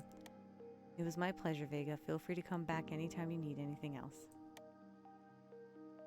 If you have the time before you head to your room, would you consider stopping by the tech office? Our station lead technician, Mechanic Roswell, has been looking at your ship. They want to talk to you when they get a chance. Maybe you can walk with Lofi here to the promenade. You'll need to pass through it to reach the tech office. Oh, we're promenading. We're going promenading. We're going Bridgerton on this. It'll be good for you to get a lay of the land, or so to speak. Sorry, it turns to meet my eyes. Would that be okay with you, Lofi? I think it would be good if you stuck together. Less likely for one of you to get lost. Yeah, sure. I don't mind. Fantastic. You both remember what I said. Try not to push yourselves too much, okay?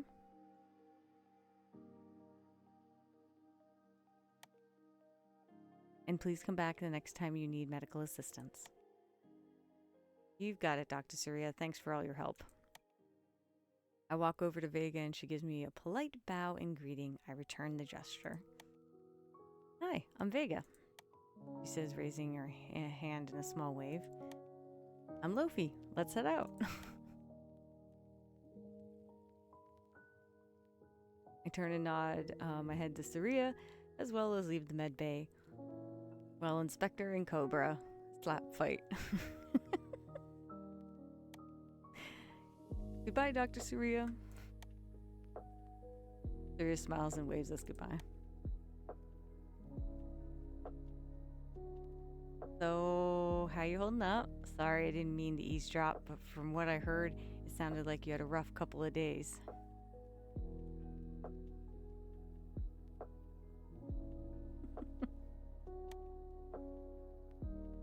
Yeah, my starship had malfunction while exiting the stable wormhole and stable tertiary fuel line.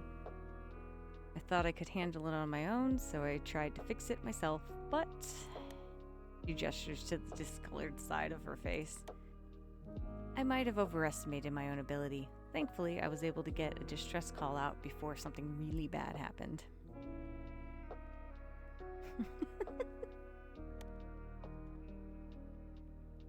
That must have been terrifying. Oh, it was. I really thought this was going to be it for me. Thankfully, Officer Shiwu and the rest of the rescue team were able to get to me super fast.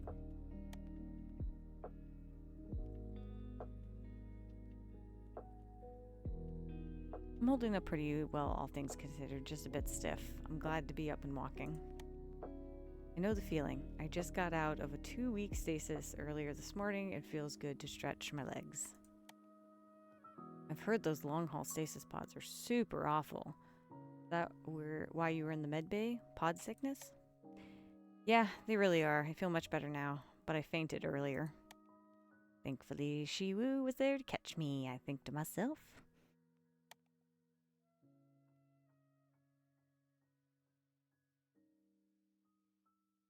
As we walk through the hallway, I notice Vegas staring intently at me. Is there something on my face? I ask and we stop walking for a moment. Oh no! Sorry, I didn't mean to stare and make you uncomfy. It's just that I've never met a human in person before. Well, technically I've met Officer Shiwu, but only briefly, and I was a bit busy trying not to, die. Well, you're the first Aurelian I've ever met, so I guess we're even. It's my first time out of my home system. Oh my stars, me too. Look at those eyes, he says enthusiastically. I met Naru and Skeketons and even a Kateri before, but never a human. That's not at all unsurprising, I think to myself. Travel visas to Aurelian home systems are notoriously hard to get a hold of, especially for humans. Vega leans in closer, staring intently at me with her shining red eyes. Up close like this, I notice a slight shimmering to her green skin, almost like she's wearing a light dusting of body glitter. Aurelians as a species look like mythical creatures to us humans, like a fae or elves of the old earth legends come to life. Their entire race was stunningly beautiful by almost all human measures of conventional attractiveness. So, what's your impression of seeing one of us in person? I asked, trying to mask my self-consciousness from being looked at so intensely. Your ears are kind of funny. They're round. Thanks? It's okay, Cobra.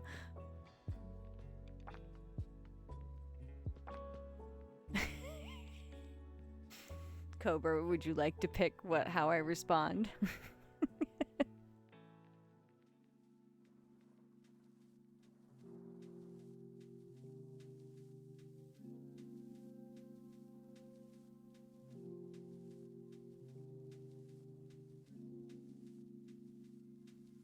No, go ahead.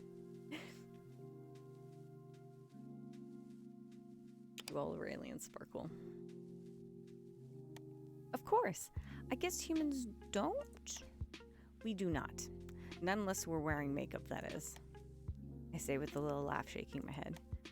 Our hair does turn white as we age, though. Really? That's so cool. Our hair just stays the same color all our lives. Some Aurelians say humans are pretty ugly, but I don't agree with that at all. She muses matter-of-factly. I raise my eyebrow at her comment. I'm glad you don't agree, but I'd be lying if I said that I wasn't a little insulted? And even a bit specious? It's one thing for species to have different beauty standards, but just to say it like that. Well, what do humans say about us? How to answer that question? The weird quirk of evolution that Aurelians and humans happen to look a lot alike. But the histories of our civilization could not be more different. The Aurelians were the first GA civilization to harness nuclear fission, fusion, and as an energy source, incredible technology advances, and ridiculously wealthy thanks to the resource-rich home planet of Aurelian Prime and 4 habitable moons. Humans, on the other hand, are best known for being the one and only species in the galactic assembly that somehow managed to fuck their own homeworld till it was no longer habitable through their own greed and stupidity. Sure, we managed to survive the collapse of our home planet and expand through our own solar system with the comparative rudimentary technology we had developed, but we probably could never have dreamed of achieving interstellar travel on our own.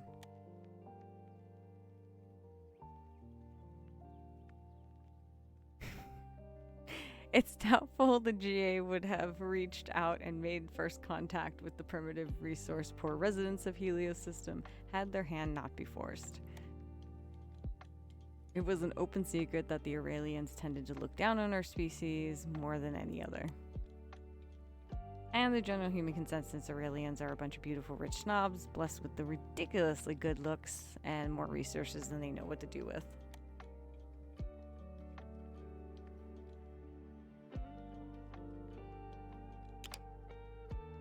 That your species is very beautiful. And a bit full of yourselves, I think to myself, but don't say out loud. Thank you, she says, flipping her hair over her shoulder, flashing me a dazzling bright smile before continuing to walk. Oh yeah, I think. Definitely full of yourselves. I follow her down the hall. So where were you heading before your ship broke down? I wanted to get as far from the Aurelian system as possible, so I figured that the Theta sector was a good bet. That makes sense. Aurelian moons are all the way on the other side of the galaxy, even with the help of stable wormholes. It still would have been a 3 or 4 week journey to get here.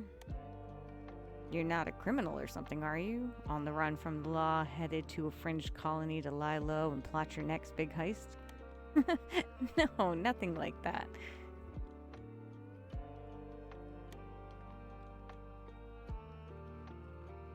I just felt so trapped back at home, I guess you could say. I need some space. Oh, she a princess or some kind of royalty. Just calling it. Was that supposed to be a pun? You didn't like it? Oh no, Koba, she does puns. I thought it was out of this world. What about you? Why are you here?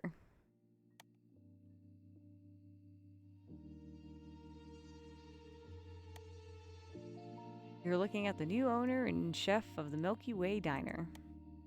I say with a proud smile. Oh wow, you're a chef? Do you serve human food? I've always wondered what you guys eat. I plan on it, but I also would like to learn some recipes from other cultures. You should come by if you're still on the station when I open in a couple days. Yes, please. I can't wait. By now we reached the promenade and I could see the outside of the Milky Way Diner. It was a shop front like any other on the promenade. There was a window on the side with the diner's name painted onto the blue screen letters, which made it unmistakable. Ain't no fun unless you get them puns, hun. Speaking of the diner, this is me. Do you think you'll be able to make it to the tech office on your own from here? Yeah, I think I'll manage. Thanks for walking with me, Lofi. Do you think maybe I could get your contact info on my palm pad? Then a bit more shyly she asks. Just so you can let me know when you open your diner. I promise not to bug you. Sure, Vega.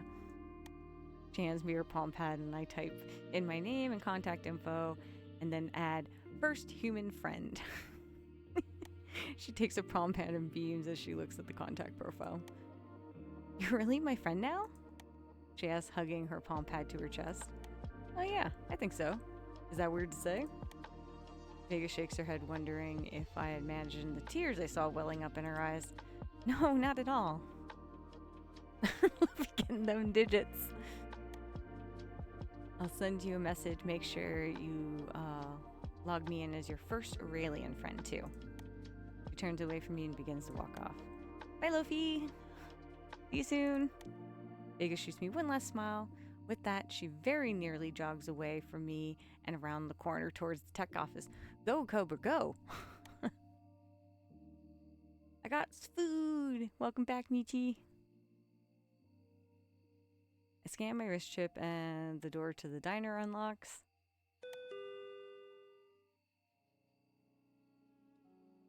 There's a slight chime as I open the door. The diner is small and cozy with a couple of booths and some countertop seatings.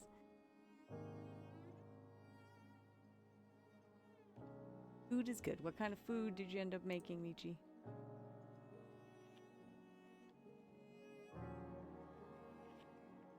Oops. Kitchen is open and there's a door leading into the walk-in and the office at the back. I walk behind the counter, an exploded kitchen, pots, pans, knives, cutting boards, all clean and in their place.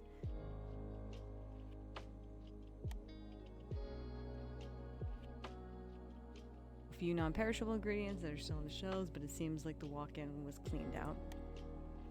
Sanitation probably did that, so that nothing would start going bad. I run my hand across the well-used countertop and let my mind wander. The sound of the door chime jolts me back to reality. I turn around and see an Aurelian man in an orange work suit standing in the doorway. He carries a large crate under his muscular arm.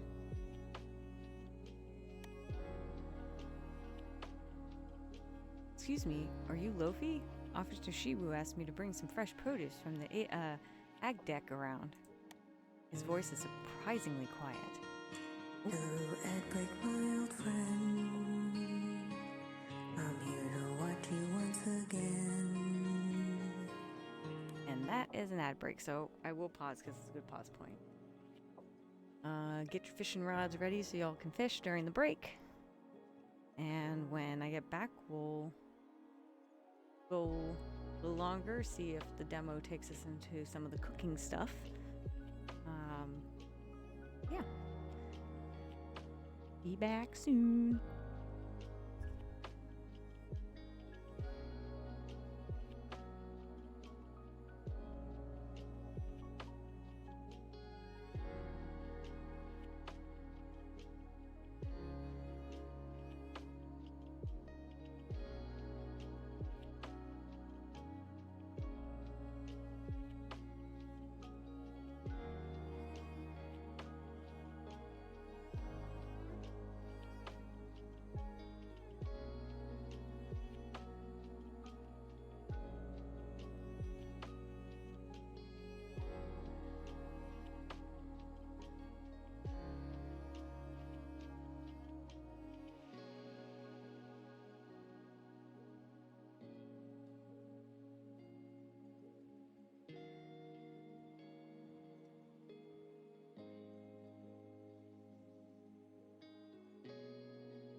Okay.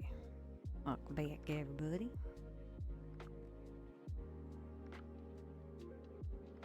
So we left off meeting, soon to meet this new character. Okay.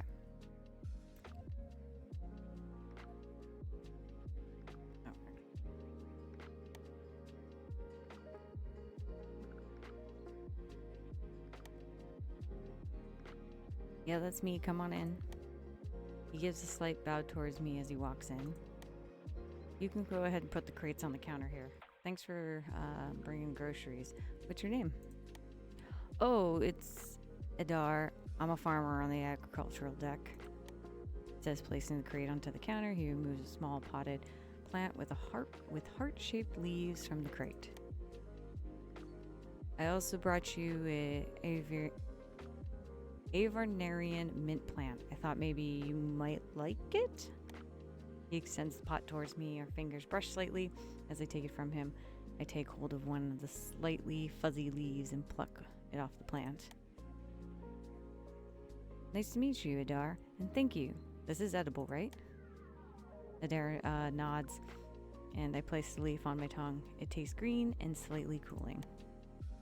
Nice. Thanks again. This is so kind of you. It's no trouble at all. This is the demo? Yeah, it is. They're still doing their Kickstarter until the 10th, so I thought I'd play and show it off a little bit. I place the little plant on a shelf by my cooking station and then lean over the counter to get a closer look at the contents of the crate. Thank you, Cobra. How does something taste green? Oh, I have tasted green. You get certain juices, pressed juices and that, you will understand what green tastes like. Oh. I look into the crate and realize with embarrassment that I don't recognize a single bit of produce. You shouldn't be surprised. This is a multi-species station home to only a handful of humans.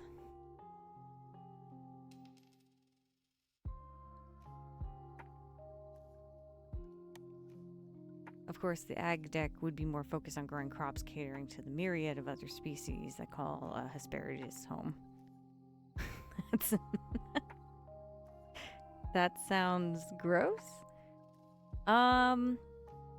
Things that taste green can be bitter, but if it's done correctly, it's not bad. I actually have a cold pressed green superfood juice in my fridge. Helps with the immune system because it can be a brat. A spot of tomato hidden amongst the unfamiliar fruits and veggies. At least I know what to do with that one, of all things. Gonna wait for the payout to kickstart. That's fair. Yeah, they're doing pretty good from what the last I had checked, so hopefully it continues to gain momentum. Is something wrong? Dara asked, worried, eyes moving from the crate to me, back to the crate. No, nothing's wrong. It's just that I don't really know what any of these are except for the tomatoes. I know those. I've never left my home system, and we don't really grow much crops from other planets in Helios. Oh, yeah, that makes sense. Sorry, I should have just brought you things you'd be familiar with. He avoids my eyes. The poor guy looks terribly embarrassed.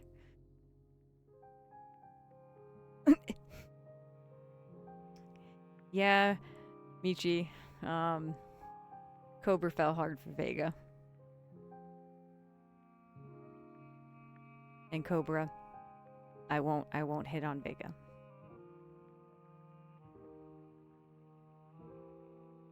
Unless you want to live vicariously through me.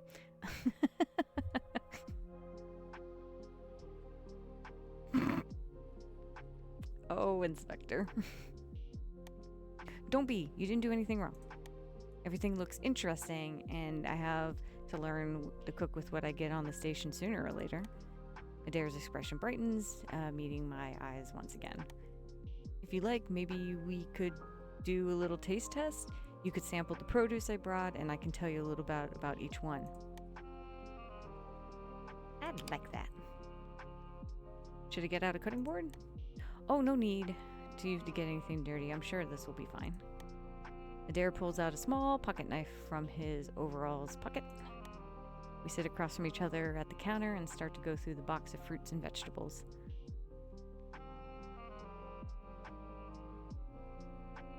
Looks like you're gonna have to do 2 hours tomorrow and 2 hours Sunday. Yeah, that's fine, Michi. Don't worry about it. It's more of, I just need to know when y'all get on, so that I can make sure your creative mode is turned on. His voice is still quiet, but his tone is more confident. Which one do you want to try first?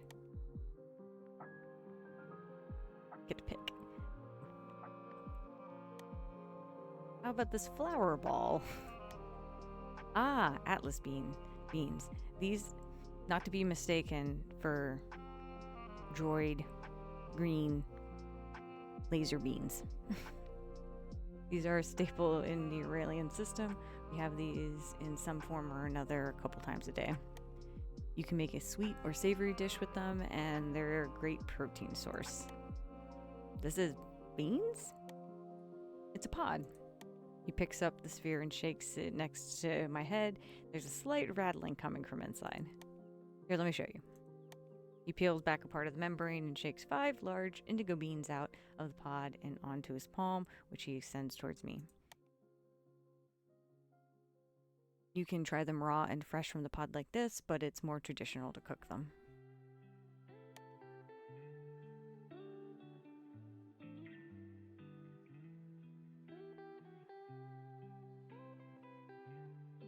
This flower here is edible too, though it's more so used as a garnish to make the dish pretty than something you actually want to eat.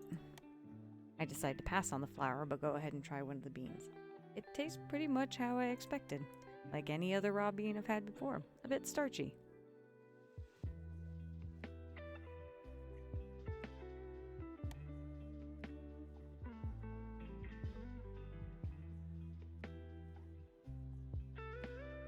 Yeah, I can think I see why. I bet if I cook them, they taste much better.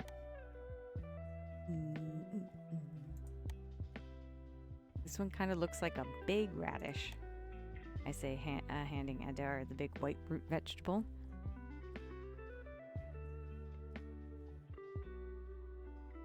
Hey, Inspector, stop it.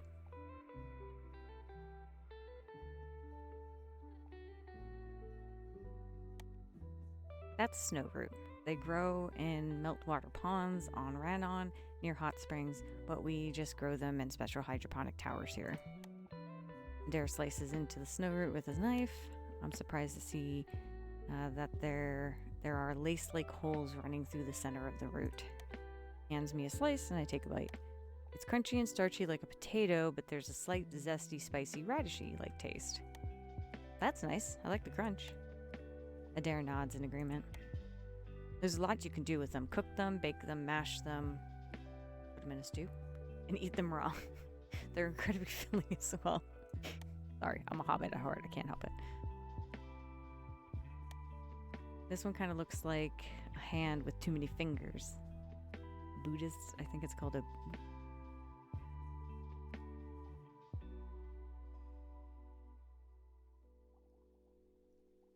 Yeah, a Buddhist hand fruit. That's what it looks like.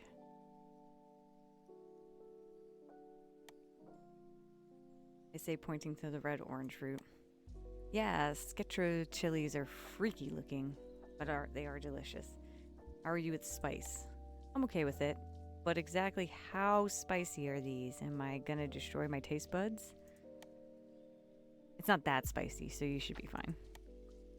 The peppers from your home system have a chemical called capsaicin that makes them spicy. This one has a bit of that too.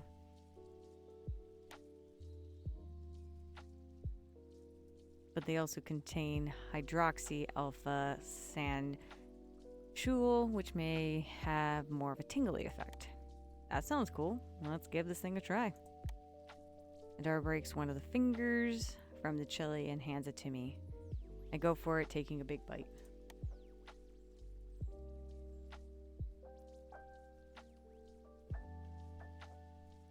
It's crunchy and very similar to the peppers I've had before. The heat is subtle, creeping up before the tingling hits, numbing my tongue slightly. It's tasty, and the numbing spice is kind of addictive. How is it? Not too spicy? I shake my head. No, not too spicy at all. Pretty tasty, actually. Okay, good. How about this one? I lift up the purple and yellow vine bearing purple fruits. Kashiri berries from Ranon. They're the ultimate superfood. These are an incredibly important food source for the Ketri. There we go, that sounds better. And they're also an incredible crop to grow on the ag decks. On top of being full of antioxidants, they're one of the best sources of vitamin D you can get. That's nice to have when you're not near a sun. I say, pulling a berry off its vine and popping it into my mouth. Once I bite through the firm skin, the fruit I'm left with is soft and chewy texture.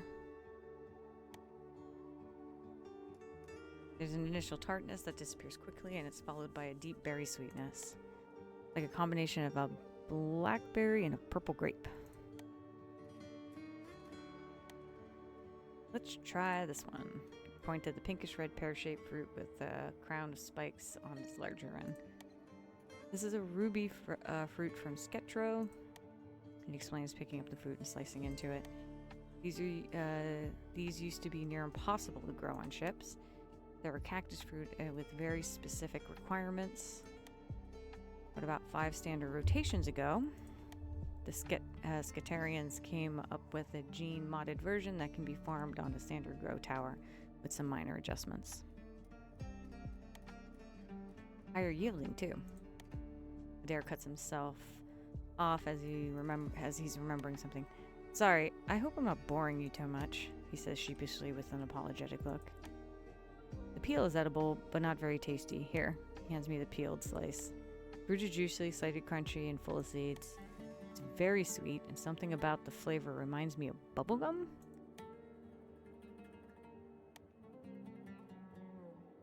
I point to the prettiest fruit in the bunch. It looks like a blue bubble with pink center.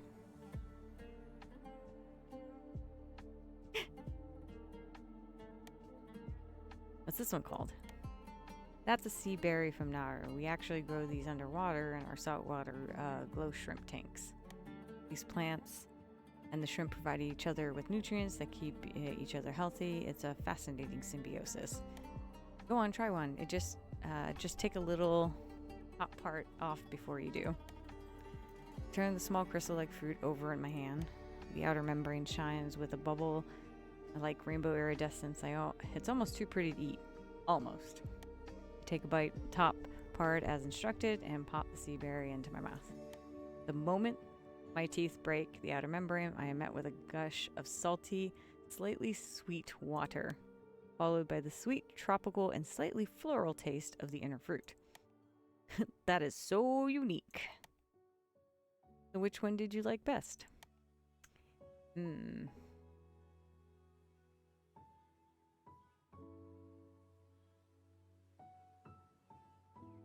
Snow root. Like a zesty potato. I'm glad you were able to find something you liked, Jar says with a smile.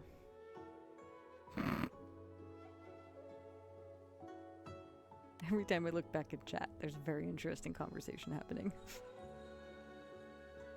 Oh my goodness gracious, how did I miss that? Resub. Lilo, thank you for the resub of 5 months. I don't know why I did not see that. I am so sorry.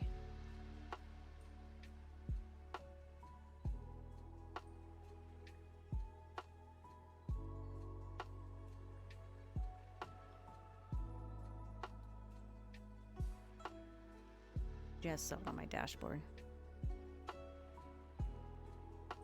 Lilo did a stop by while you were gone, which is why I feel like a butt that I missed the sub.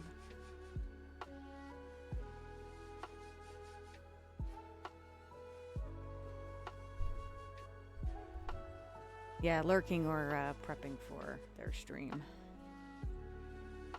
think I want to try cooking something. It's about lunchtime. Have you eaten yet, Adair? Oh, no, but I'm fine. You don't need to worry about me. I'm not really hungry right now. Adair quickly rises from his seat at the counter. He turns to start to leave. But as if betraying him, Adair's stomach growls loudly. His face darkens in embarrassment. She has about 2 hours till stream. Gotcha. Well, that settles it. I'm making us lunch. It's the least I can do after you brought me all the stuff. Sit back down and relax. I tell him, and he sheepishly returns to the spot and sits down. Thank you, Lofi. Sorry for the trouble.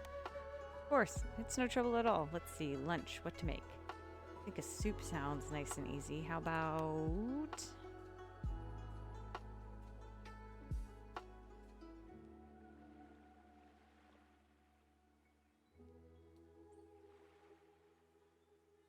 Oh, crap.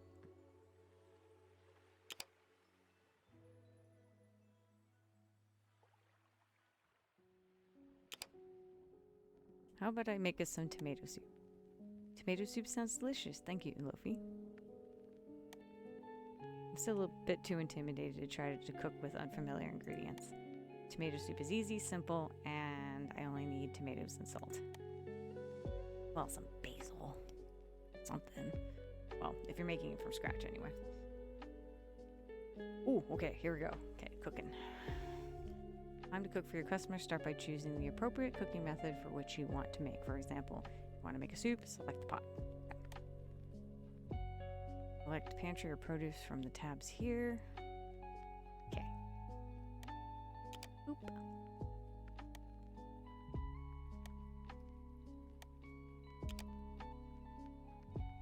Made tomato soup, an earthen comfort food made from stewed tomatoes.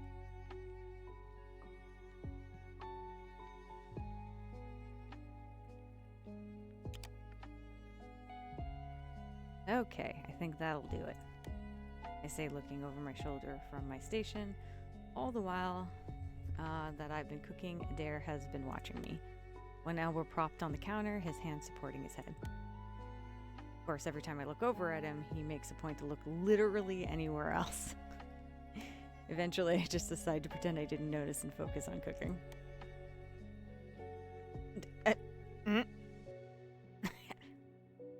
I ain't that aggressive. I grab 2 green bowls and ladle the soup into them. When they're both full, place one in front of Adair on the counter. I take my bowl, deciding to eat on the cook's side, standing and facing him. Alright, here you go. Hope it's to your taste. If you hate it, I can try to make you something else. Something about Adair tells me he would never be the type to send food back, but still, I hope he likes what I made. Adair digs in. His eyes widen as he takes the first bite. This is delicious. I really like it. You sure? You don't need to spare my feelings. Adair nods and goes for another spoonful. I mean it. This is so nice and comforting. I feel like I have lots of energy after all this. I head back to the ag deck. That's great. I'm glad you like it. This is seriously delicious. Have you always been a chef? I've never worked as one professionally, if that's what you're asking. But I've always liked cooking, and it's always made me happy to see my family and friends enjoy the meals I made them. And seeing you enjoy this meal now, I feel like I made the right choice coming here. You know, your aunt told me once that she saw it as an honor to get to cook for people. That it made her glad to know that no matter how bad a day someone was having, once they came to the Milky Way diner, they'd at least leave with a full belly and a better mood. I feel a similar way about the work I do on the ag deck. I noticed you get pretty passionate when you talk about plants and stuff. I've always loved growing things. It's kind of like that happiness you said you get when you see people enjoying food you cook for them. Makes me happy knowing that plants I take care of will go on to feed my community. There is so much warmth in his coral eyes, and I can tell Adair means every single word. You're a really kind person, Adair. And so are you, Lofi. he says with a soft, kind smile. He is a cutie. Together we finish our food, chatting a little here and there, but mostly enjoying the meal and each other's company. That was delicious. Thank you for lunch, Lofi. Here, let me help you with the dishes. He grabs his bowl and gets up from his seat. Adair extends his hand towards my empty bowl, but I slide it out of his reach. She gives me a puzzled look. You're very welcome, but do you normally ask to help with the dishes when you eat out?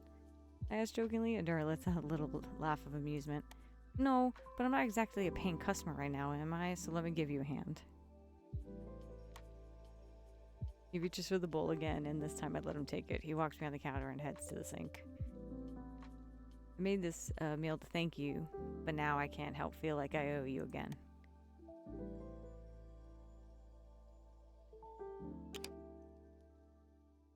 Do you have room for dessert? I can quickly make something up sweet. Don't worry about having to do more dishes. I'll put a load in the dishwasher before I lock up. I normally wouldn't say no, but are you sure you want to cook again? Also, I have to head back to the agricultural deck soon, so I don't think I have the time to sit and eat. I was actually thinking like I make something to bring back to my block for the new neighbors. Nothing breaks the ice like free food.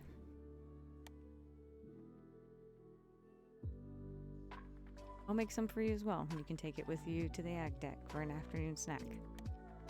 That would be really nice. I'm sure they'll appreciate it.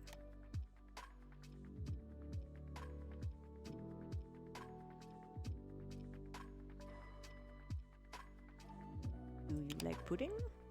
I was thinking about making pudding or maybe jelly. Brought so many nice fruits, I think it would be a good way to showcase their flavor. That sounds delicious. Oh no.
Ha ha ha, I made it.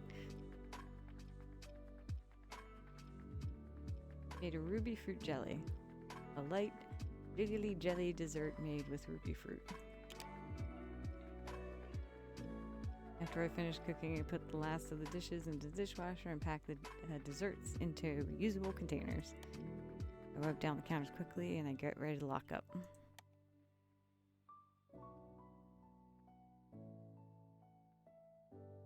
Thanks for helping me clean up, Adair, and bringing those ingredients too. Here's your snack. I hope you like it. Anytime, Lofi, and thank you for lunch and this dessert. Headed back to the ag deck now. What are you going to do with the rest of your day? I'm going to head to my room now and take a rest, and maybe give these treats to my new neighbors if they're around. It's been a long day already, and the afternoon has barely started. Together we walk out of the Milky Way diner, and I turn off the lights. As I leave, we stand outside the diner on the promenade. Sounds like a good plan. You should take it easy. I'll see you soon. Let me give you my contact information. I used to drop off produce weekly for Cassie. I'll do the same for you. Can't guarantee I have the same stuff every week though. I hand him my palm pad and he swiftly enters his details, and then he hands the device back to me. Sounds great, thank you. Hope you have a good rest of your day, Adair. You too.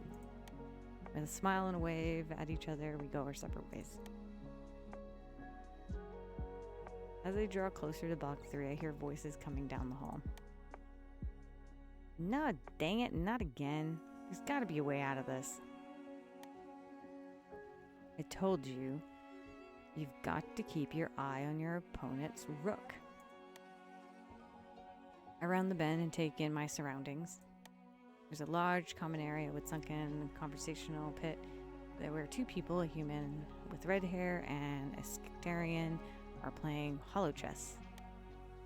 There's an opening in the right wall leading to the common kitchen, and 3 doors down, which I assume leads to the residential apartment.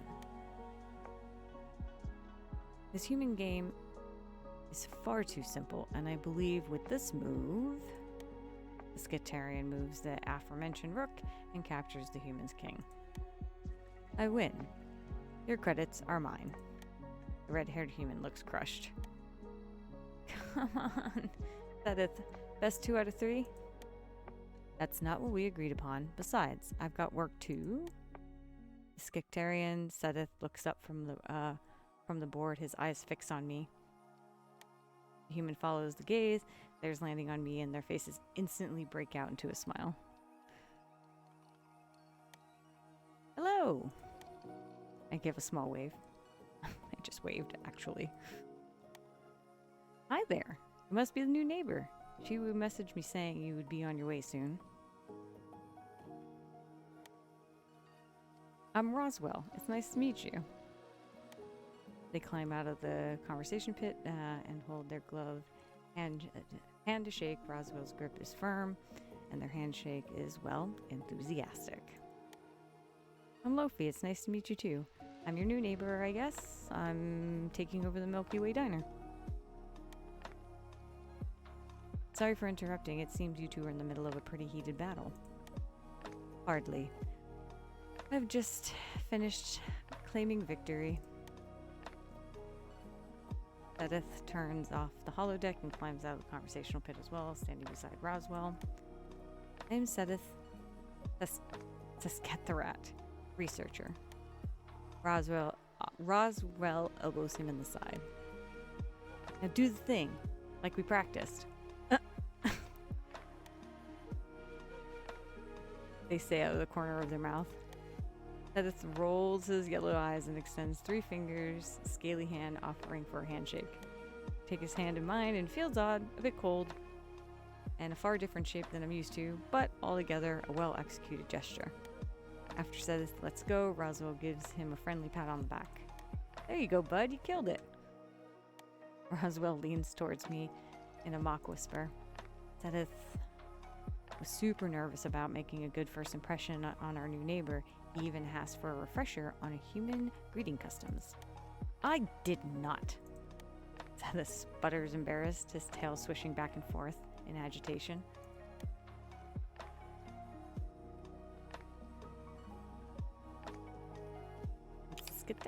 What's a Skitarian greeting custom? I'm grateful you made an effort, and well, my voice trails off. I really should have brushed up on my interspecies relations before coming all the way out here.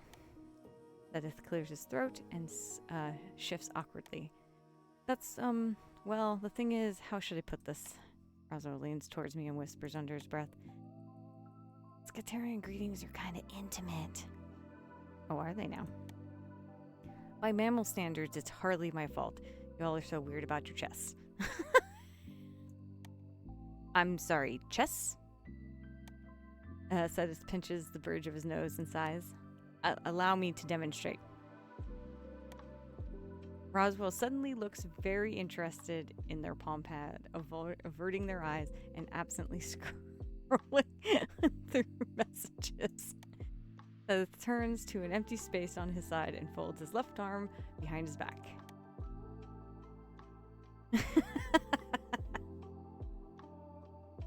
First, I would make a fist over my heart with my right hand like so, and then reach out and place my palm over your heart.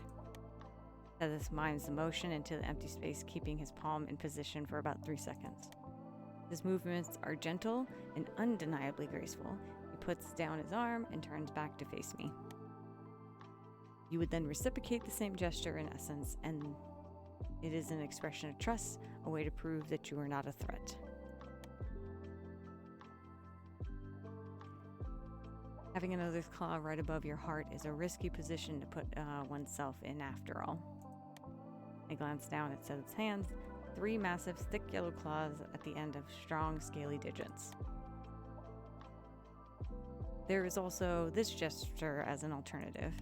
Puts down his middle finger and makes an arching gesture from his forehead outward. As a non-Skeletorian, this will suffice. We understand that other species do not have the same boundaries as we do. Though if I were to introduce myself to another member of my own species, this way it would come off as cold at best and hostile at worst. I see. In that case...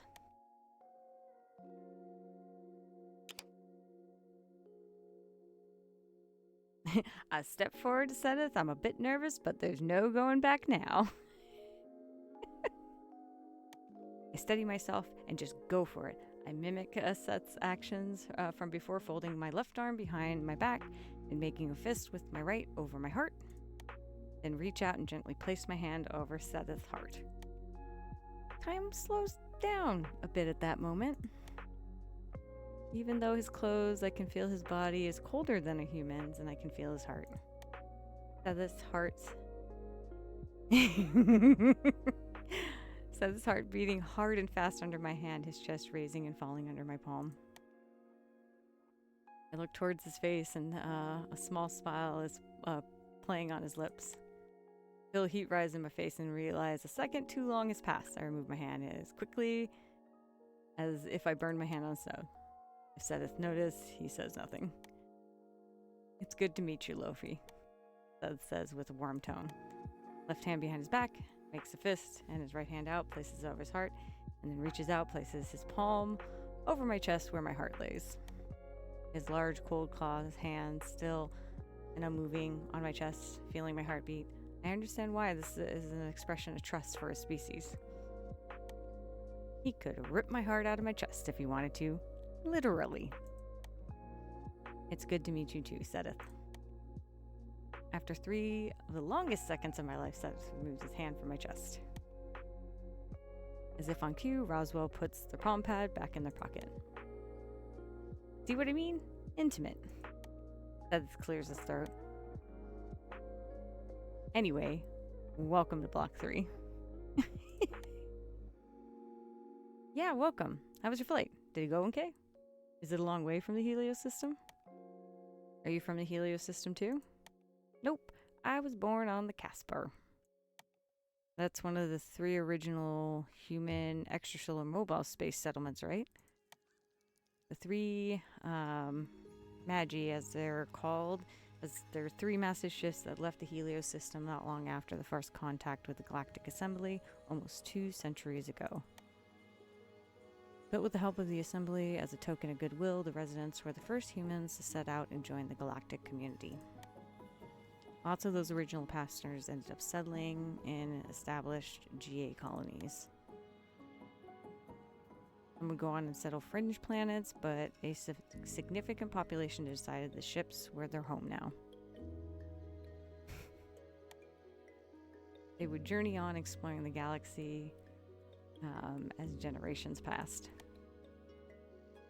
I remember the first time I took a long-haul transport off the Casper. It was budget, of course, and I felt like I had the worst hangover for days after being in the pod. Same thing happened when I traveled to Hesperides. I went to the Milky Way diner feeling like literal death, and Cassie made me the most amazing soup, and poof! I felt better than ever. I swear, it was like... Roswell stops mid-sentence, seemingly remember that in that moment, that Aunt Cassie is gone. They shake their head and blink back tears that start to form in their eyes. Your aunt was a real great lady. The Milky Way diner means a lot to all of us here. It's really great that you're carrying out the legacy and keeping it going. Seth nods his head solemnly. It really was something. I ate pretty much all my meals there. We both did. Nothing beats Cass's spicy fried spiny bugs. Roswell sighs wistfully, and Seth rolls his eyes again. Cass's cooking was indeed very good, but that dish is simply a waste of perfectly good spiny bugs. No, it's not. Fried spiny bugs are literally my second favorite food of all time. What is it with you? What is it you humans like to say? You could deep fry circuits and they would taste good. All you're tasting is the oil, salt, and starch.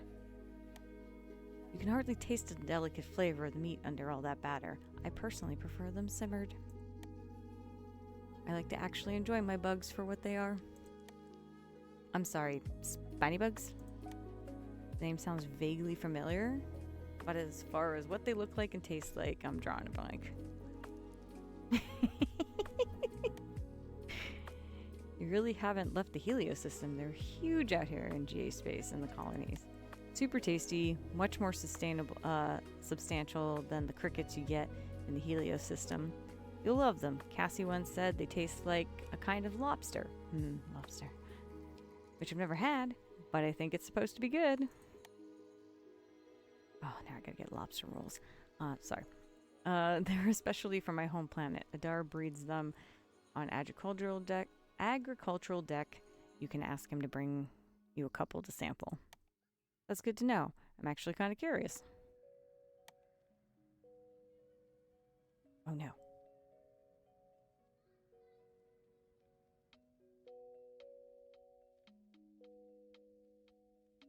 Well, that's just mean, making me choose. Eat them both ways. Cobra. I bet they taste great simmered. I tried lobster one time back at home in Mars, and it was pretty good. I think it was poached. Anyways, it's tasty. I'm sure spiny bugs will be tasty too. I'm confident that they will be to your likings. Scatarian food is the best in the galaxy, after all. Whoa there, Set. Aren't scientists supposed to refrain from making biased statements like that? In matters concerning research, of course, but we're discussing preferences at this time, so I think I'm in the clear. I really do want to learn about Scatarian food.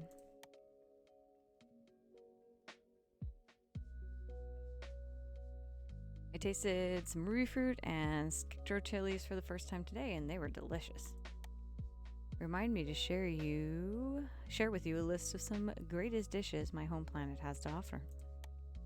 If you add them to the diner's menu, I'm sure any Skitarians who visit will be thrilled for the taste of home.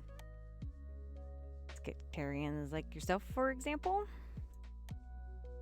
Sedith starts getting visibly flustered once again. Who among us doesn't appreciate the taste of home? Besides, like I said, best food in the galaxy. Before I forget, I made you guys some sweets. I offer them in reusable containers filled with desserts I made. Oh, thank you. You shouldn't have, really. Come on, man. Just say thank you and move on. And move on. How was Lucy supposed to know you don't like sweets? Oh, shoot. Sorry. I didn't think of that. Roswell gratefully takes the container from me with an apologetic smile. Sorry about him. It's fine, Lofi. Don't worry about it. I'll happily eat his share. Roswell snaps his fingers as if something just came to them. Oh yeah, I almost forgot. I have a welcome present for you. Present? Yeah, just a little welcome to the neighborhood gift. Roswell leans down and grabs the small duffel bag that was sitting on the couch. They dig around for a moment and before pulling out a lumpy ball wrapped in festively patterned reusable cloth and handing it to me. Oh, thank you. Should I open it now or later in my room? Definitely now. I want to see the look on your face. Dear goodness gracious. Yes, I too am rather curious to see how you will respond. Between Seth's amusement and Roswell's naked enthusiasm, I feel a little bit nervous. Could this be a prank of some kind? No, these two don't seem like the haze their new neighbor type. Tentatively, I open the wrapping to reveal a fuzzy blue ball with big ears.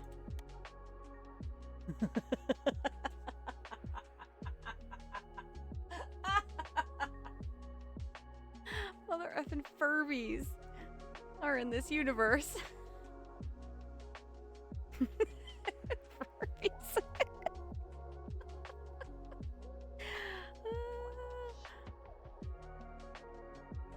Ooh. Robotic, yeah. The nose is different though, in the mouth. It doesn't have the little beak.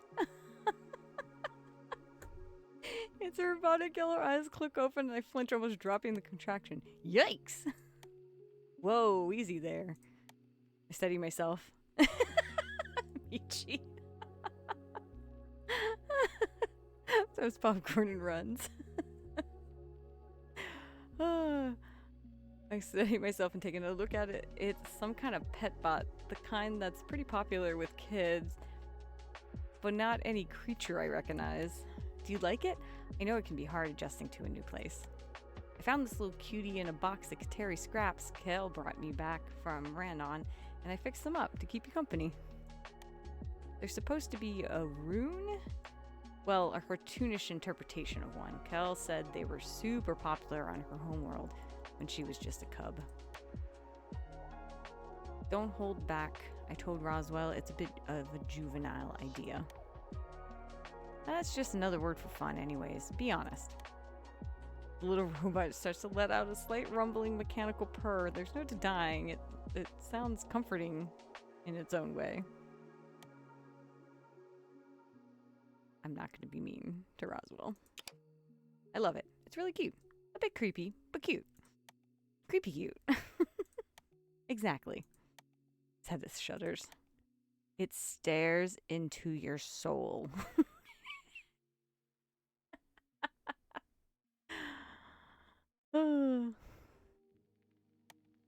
Right into your soul. That's part of the rune's charm. Kel told me in the wilds of Randon, they immobilize their prey with their stare.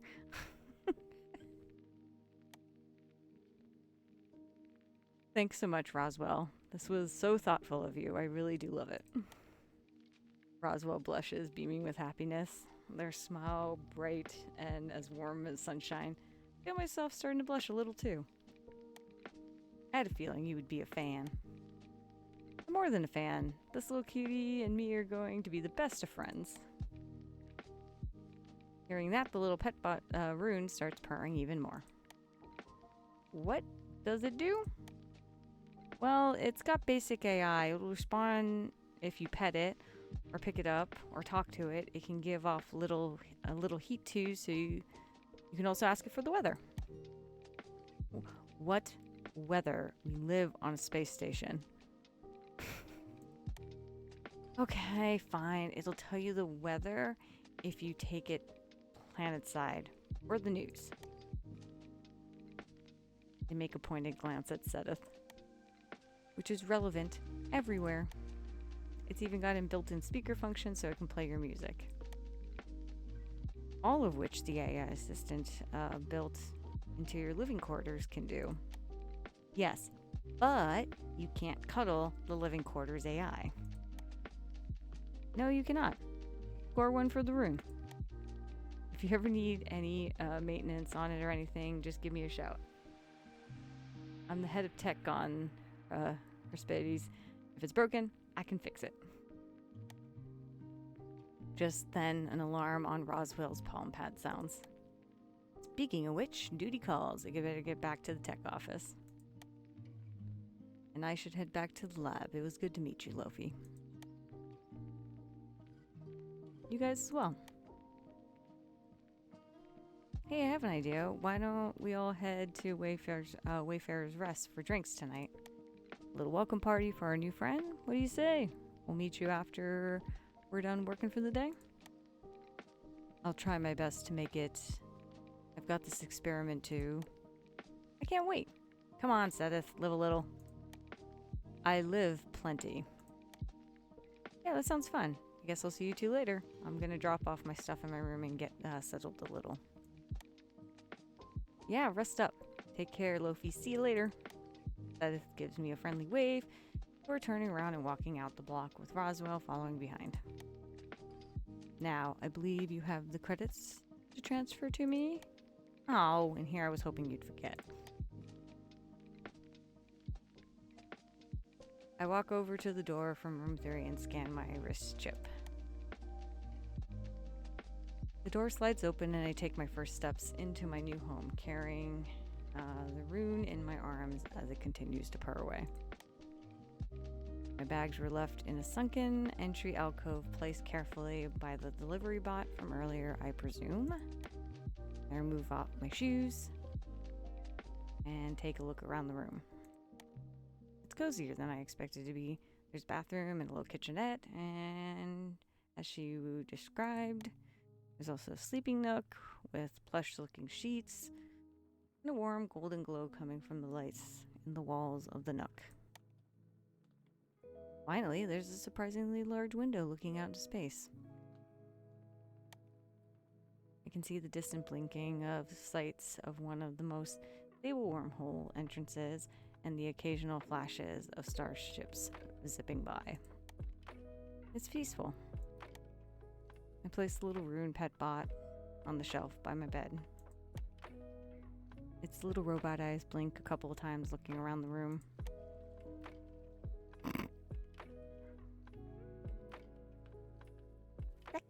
Bravo! The little voice calls from inside the pet bot. The speakers crackle a little with age. What the? I take a seat on the bed and lean in until I'm eye level with the rune. Cobra. Bushes, bush, rush, nuka. The little robot creature's ears move up and down as it looks at me. Are you speaking Kateri? Ba. I don't speak Kateri. Sorry, little buddy.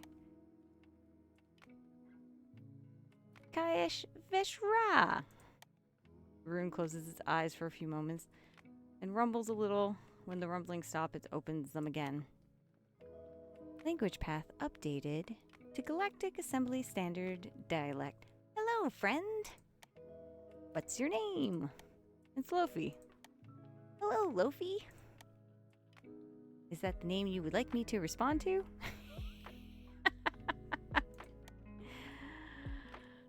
I want to call you...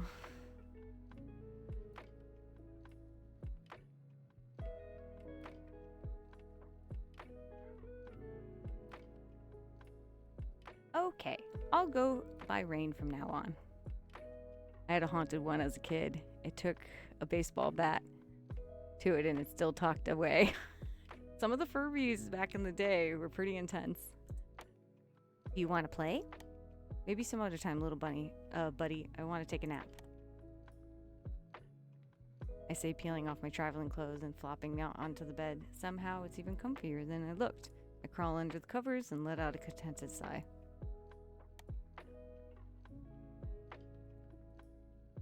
Lights off. I call out, and the lights of the room switch off. Turn over in bed and look into the little room's glowing eye. In the little room's glowing eyes. Can you wake me up in a couple hours? Of course, my friend Lofi. Sweet dreams. Close my eyes and almost immediately fall asleep. That was really good timing with the ad break.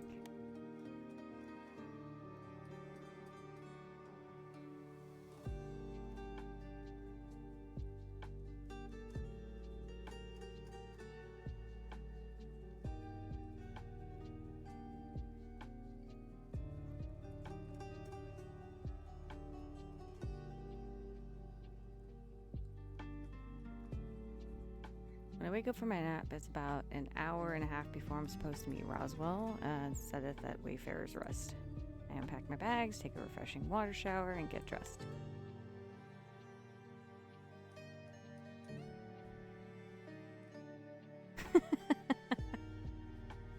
I figure it won't hurt to be a bit early, so I decide to head to Wayfarer's Rest and have a drink while I wait. I walk into Wayfarer's Rest. It's a dim space sparsely lit with neon. There's a handful of patrons scattered around occupying tables and the stools along the bar. I decide to grab myself a spot at the counter. I look over one of the small drink menus on the bar, and as expected, none of the cocktails are anything I'm familiar with.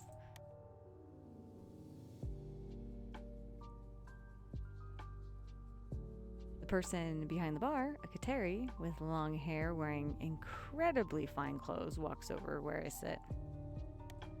He places a glass of water in front of me on a purple cloth napkin and gives me an easy smile. Welcome to the Wayfarer's Rest, dear guest. I'm Laro. Is there anything I can get started for you, or would you like a bit more time with the menu? I look over the unfamiliar drink list with alien ingredients. I recognize a few of them now thanks to Adair, but it's not enough to really know what I want. What would you recommend? Depends on what you like. I'm sure I can make you something that'll be to your taste. In that case...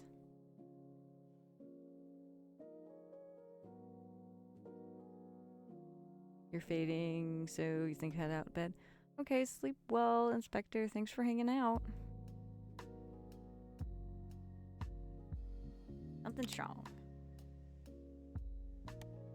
Oh, I can absolutely do that.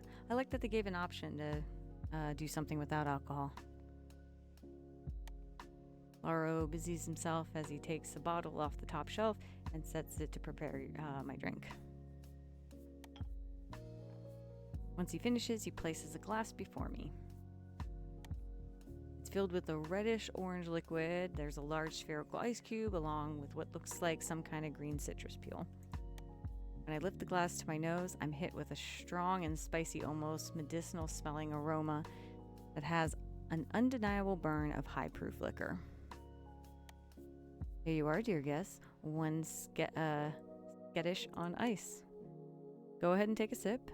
The drink is cold, but spicy and smoky, and just the slightest bit sweet. It burns on the way down and leaves a numbing spice on its wake. Oh, that is strong. Just what I needed. I look into the glass, swirling the red-orange drink. Never tried anything quite like it. It's skektis, a traditional Skectarian spirit. It's made by smoking a certain cactus plant and fermenting it along with various spices. That particular batch was made by a dear friend of mine who runs one of the finest Skektic sherries on Sketro. Small batch. She's one of only a handful of brewers keeping the millennia's old tradition Skektish brewing techniques alive. I look at Laro and then at my drink. I hadn't thought to clarify just how much I wanted to spend when I asked for a recommendation. And top shelf alien booze probably doesn't come cheap. How much is the drink gonna set me back? I ask nervously. For you, first one's on the house, but if you like another... Laro slides the menu towards me. I look at the price and fight the urge to wince. Thank you for your generosity. I think I'll savor this one just for now. So what brings you to Hesperides, dear guest? And would you honor me by sharing your name? Laro asks, his voice smooth as velvet. I don't think I can do his voice justice. I'm Lofi. I just moved here today to take over management of the Milky Way diner. Ooh. Uh-oh. Laro's eyes narrow slightly at my response. Ah. That's why you asked. He says, still smiling, but there is a coldness in his tone that wasn't there before. Hello, Edric, my old friend. I'm here to watch you once again. Okay, almost ad break. I'll definitely take a break. You here to steal my recipes, scope out the competition? Maybe you're looking to add cocktail menu to the Milky Way diner? Cal told me about the new chef when she dropped off my delivery today. Makes a point of looking me up and down, sizing me up with a cat-like gaze. Said you were cute for a human, but I don't quite know if I see it or not. He leans casually on the counter behind him, folded, his eyes locked on mine. Yeah, whew. Are we really competition? Or maybe, and this is crazy, I'm just here to enjoy a drink while I wait for my friends? Besides, are we really competition? I asked matter-of-factly and unamused. You run a bar, I run a diner, those are pretty different niches. You don't have anything to worry about. Were you and my aunt competitors or something? Is that why you suddenly got all cagey the second you learned who I am? I asked, taking another sip of my drink, which is annoyingly good. We were friendly rivals. Okay. We will continue this when we get back after break.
Okay. So, I just realized we actually unlocked the July Cozy art stream thanks to husband's gift subs and Lilo sub. So, that's exciting. So I will figure out a day to do that and what art I will do. That'll be fun. Still have Ducks and DIY set up.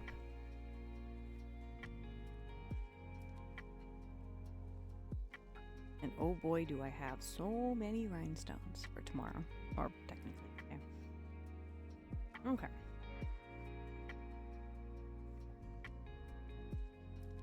So I think I'm gonna finish this dialogue out and I think I'm gonna switch to the pet one because my voice needs a break.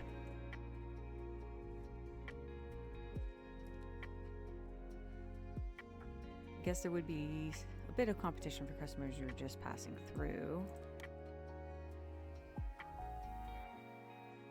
think the station is big enough for the both of us. There's no reason we can't get along. Do you not see me as competition? I'm hurt. Do you want me to see you as competition? Laura shrugs. This guy is sure an interesting character. Friendly rivals, then? I ask, raising my glass. Friendly rivals, Harl says as he sets back about prepping what look to be garnishes for a cocktail. As I continue to sip my drink, my eyes wander to the shelves of unfamiliar bottles. So what's in all these different bottles?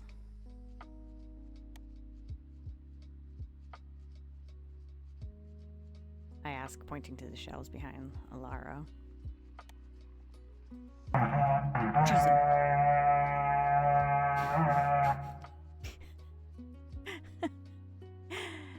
It's a gem raid. Look out, everybody. Hello, hello.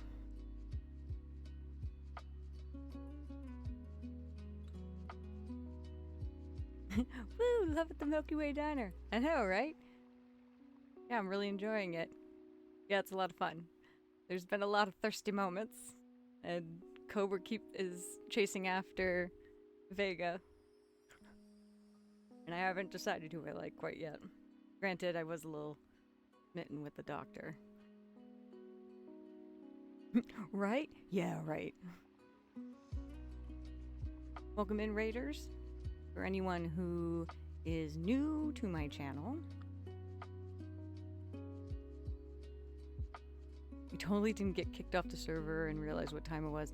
Oh, that's right. Shoot. Could be fixed. How? Hey, craft.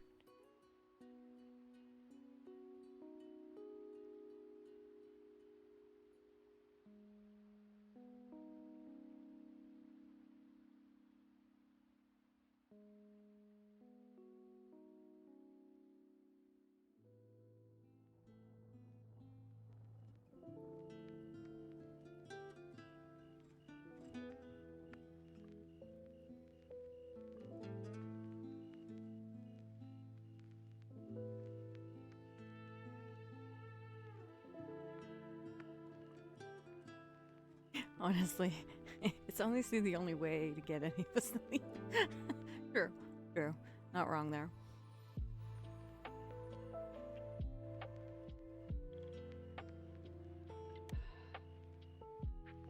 But yeah, so for anyone who doesn't know who I am, my name is Lofi the Explorer. I have a little companion called ChitChat the Axolotl.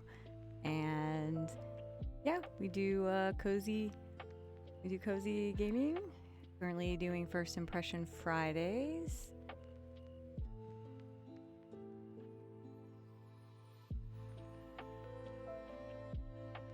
I was talking to Ellie, the creator of the game, and they said if they hit their goals, they would love for me. Oh, that's so awesome! I was wondering if that's what you were referring to on your Insta, but I didn't want to say anything because, you know, I wasn't sure if you could talk about it. But that is so cool. Thank you for the first time play. So yeah, the games. Oh, okay. Sorry. Won't mention that then. That'd be for another time. But that's super cool. I think you would be fantastic in this game.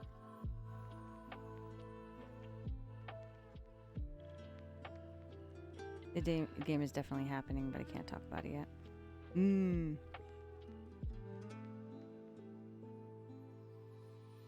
So yes, we played a little bit of Blob Life. It's a little more of a passive game.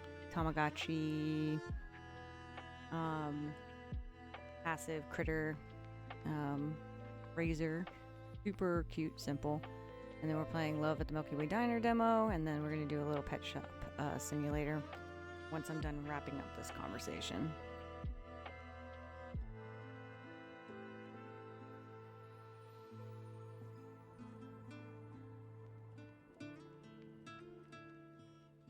Well, I can't wait to hear more about it when it comes time. pretty close to the end of the demo. Yeah, I thought that was the case, so that was good. Also, I had been talking nonstop doing the dialogue, so that's a lot of talking for me. And obviously, I don't do voices like Aqua does, so I think I did a pretty good flight attendant voice. Love the cooking. Yeah, that's actually really cute. I definitely like the approach to that, so that'll be fun to continue to be able to try that out in the future.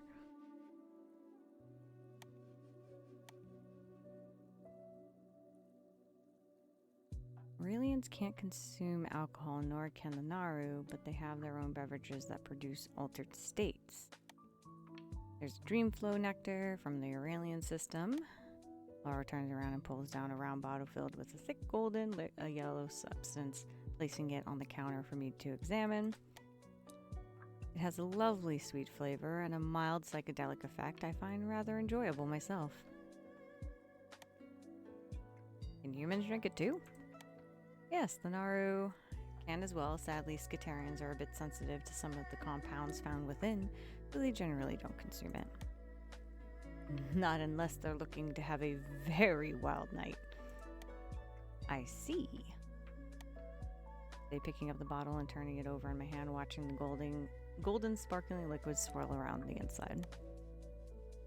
And this is Quilum, the Naru drink of choice. Laura explains, pulling another bottle down from the shelf. This one is tall and skinny and filled with a mysterious, iridescent-looking liquid. It's made from the puff puff fish venom. Puff puff. Sadly, Kateri can't enjoy this, but it's safe for you humans. I've been told it induces a lovely mellow high. I guess that makes sense. Not every species can consume the same thing safely. Laro nods thoughtfully. And of course, Aqua, if you need to raid and run, of course, take care of yourself. And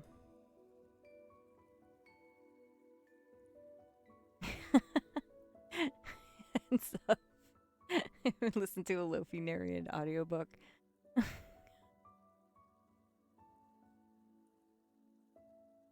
Gonna chill, lurk, and de-stream. Sounds good.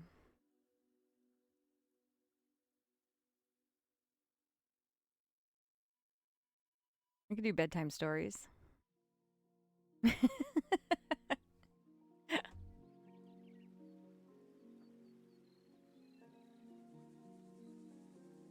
wouldn't mind reading, oh gosh, what is it called? Go the fuck to sleep. I think that's a fun one. I'm trying to think what else. I have a Hawaiian one that I used to get read to when I was a kid. That's pretty fun. I love reading The Hobbit. Have muddy need.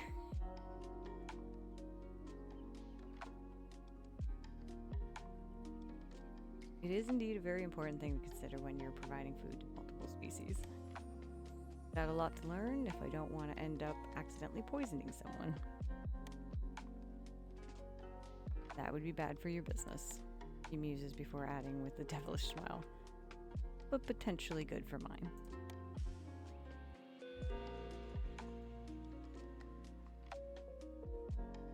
Heard the bar door behind me chime and a familiar friendly voice calls out.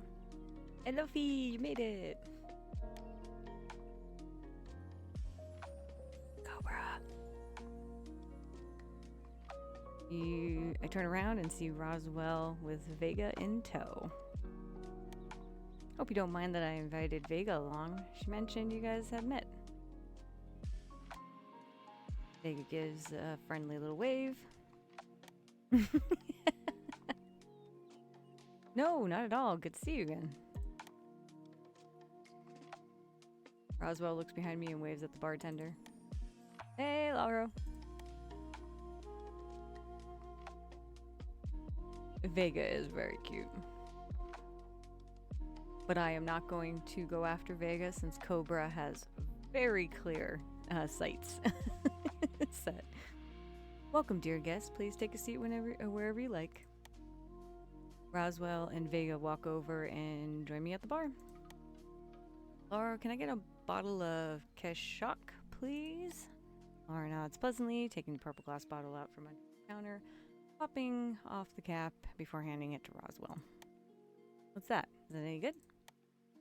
Kind of like a beer. Oh, I like it.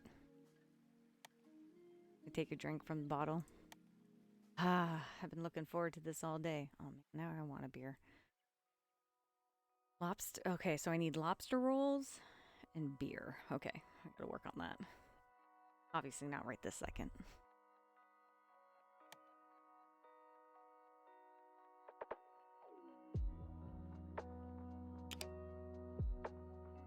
Can I try a sip? Is that like... Isn't that like an indirect kiss? I can't help but laugh. Aren't you a bit old to be thinking that way? It's okay if you don't want to share, or I don't mind. No, it's cool. Here. Indirect kiss. Roswell hands me the bottle of Kashuk, blushing slightly, avoiding my eyes. I thank them and take a sip. It tastes a bit more like a dry citrusy cider than a beer, but it's nice. It's good. Thanks for letting me try. I say, smiling at Roswell as I hand them back the bottle. They immediately proceed to down half the contents in one chug.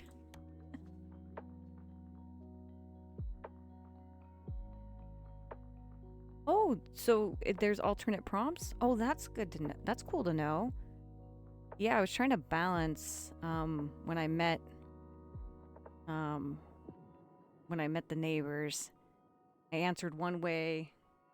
I kind of went over one and then answered another way because I did accept the rune or Furby, so maybe that's why. Ooh, I'll have one of those as well, please. Laura raises an eyebrow at Vega. I'm sorry, miss, but I'm afraid I can't serve you Kashuk. It's alcoholic. Oh, right. Whoops, silly me. Vega laughs awkwardly. It's her first time out of her home system, too. I explained to Laura. How about a Dreamflower Reshet Fizz instead?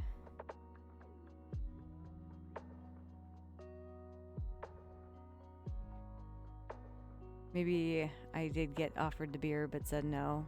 Didn't go down the indirect. Oh, okay, gotcha. I mean, the Furby just made me laugh, so I couldn't not take that.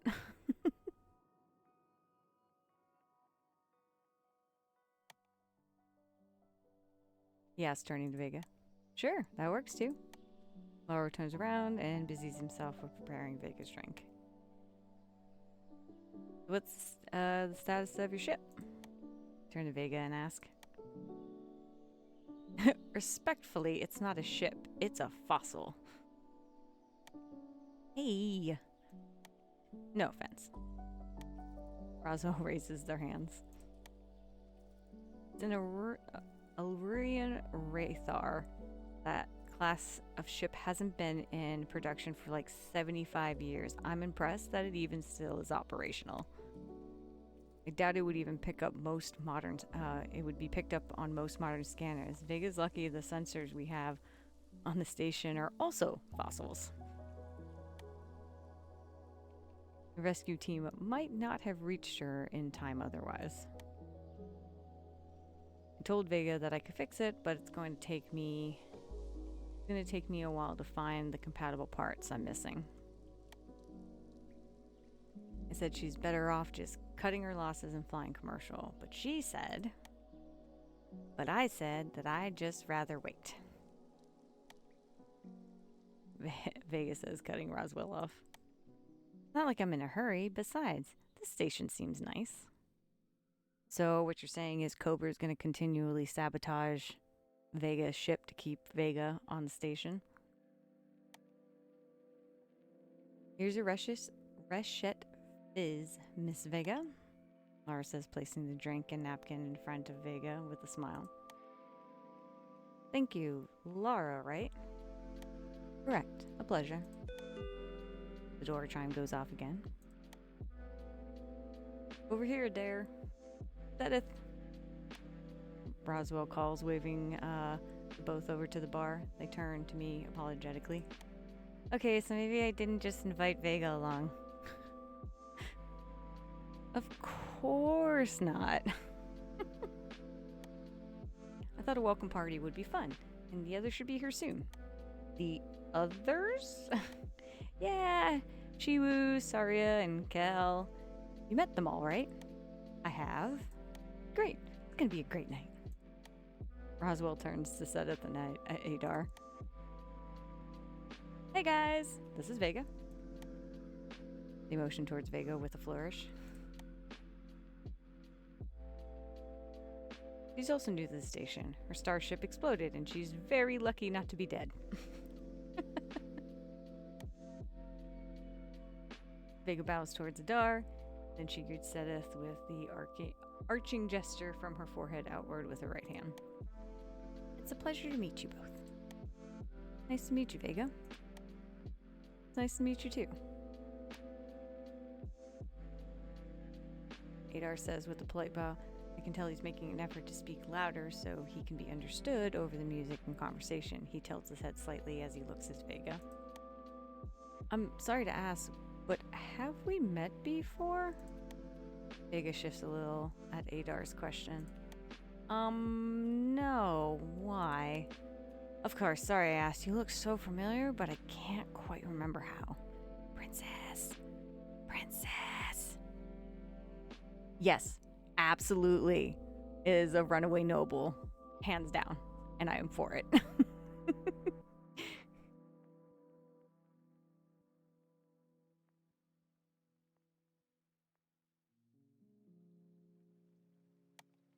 I guess I just have one of those faces. I mean...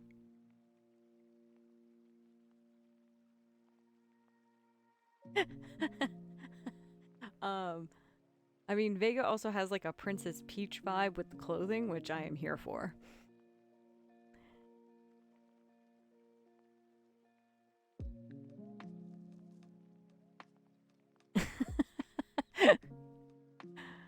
Ghouls would give rest because I officially won his soup. I mean, pin.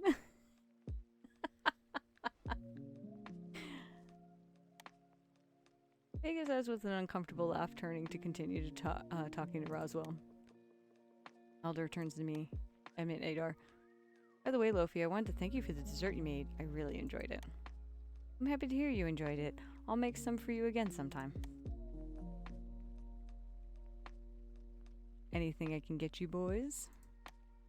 I'll have a skittish, neat, please. And I'll have a nectar spritz, please. Coming right up. Oh, you made dessert? I made tomato soup. Yeah, I made tomato soup and then I offered dessert. So I made a ruby fruit jelly. Yeah.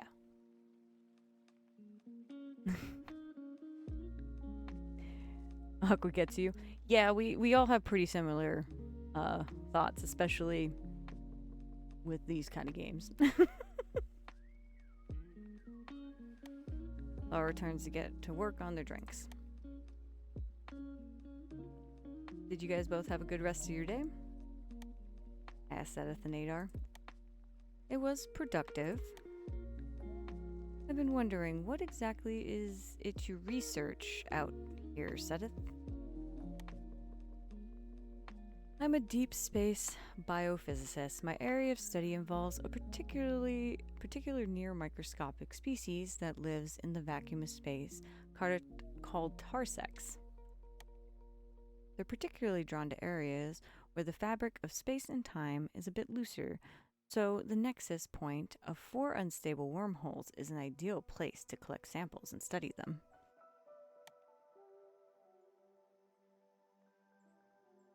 But how does a species even survive in the vacuum of space? The answer to that question is a bit too complicated for the setting, but perhaps you could come by my lab someday, and I could explain my research a bit more thoroughly then. That would be really cool. I'd be happy to take you up on that. Turn to Adar. Did you have a good day too, Adar? He nods. We transfer some strawberry seedlings to grow to the grow towers. You grow strawberries here too? When will those be ready to harvest? About 2 weeks. I'll include some in your produce delivery once they're ready. I'm looking forward to it. I'd love some as well, Laura says, handing Adar and Sedith their drinks. I have a great idea for a new cocktail. All right, let's get this party started. Hey, go, hey. Calls of a familiar voice from the entrance of the bar. I look over to see Kael stride into the Wayfarer's Rest. I'm not gonna lie, I flirted with Kael hard. Laura, sketivo, takomo vash rash. The Varoshma. Laura responds in Kedari and pours Kael a shot of clear alcohol. She takes the shot from Laura's and slams it back in one swift motion. Same. I mean, how could you not? Did she call you sugar? I just about. Yep. Is torn between Kael and Vega. That is a tough one. I'm torn. I think I'm torn between Kael and the doc. Strong cat lady purrs in my ear. I mush. Yeah, that also did it. Woo! That's what I'm talking about. She exclaims and turns to Roswell. Hey, Spocky. Roswell and Kael shall high five that becomes a surprisingly elaborate secret handshake. She then turns to Adar and gives him a friendly pat on the back. Sprout, my man, how are those seeds I brought you back last time doing? They're doing great. Just started germinating. Love to hear it. That is always fun to see you out of your science cave. The word you're looking for is laboratory. Yeah, but science cave is just way more fun to say. And you? Kael turns to me with a bright smile. How was your day, sugar? Speaking of. I hear Sedith mutter.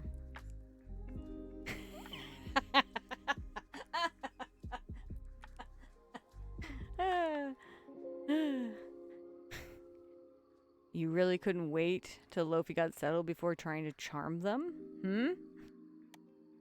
Kael shoots him an icy glare before turning back to me. It was pretty good, I'd say. Lots of new friends, as you can see. I have to ask, are you going to keep calling me that from now on? Not unless you ask me to stop. I do not mind. Nah, I don't mind. Hush, Edith.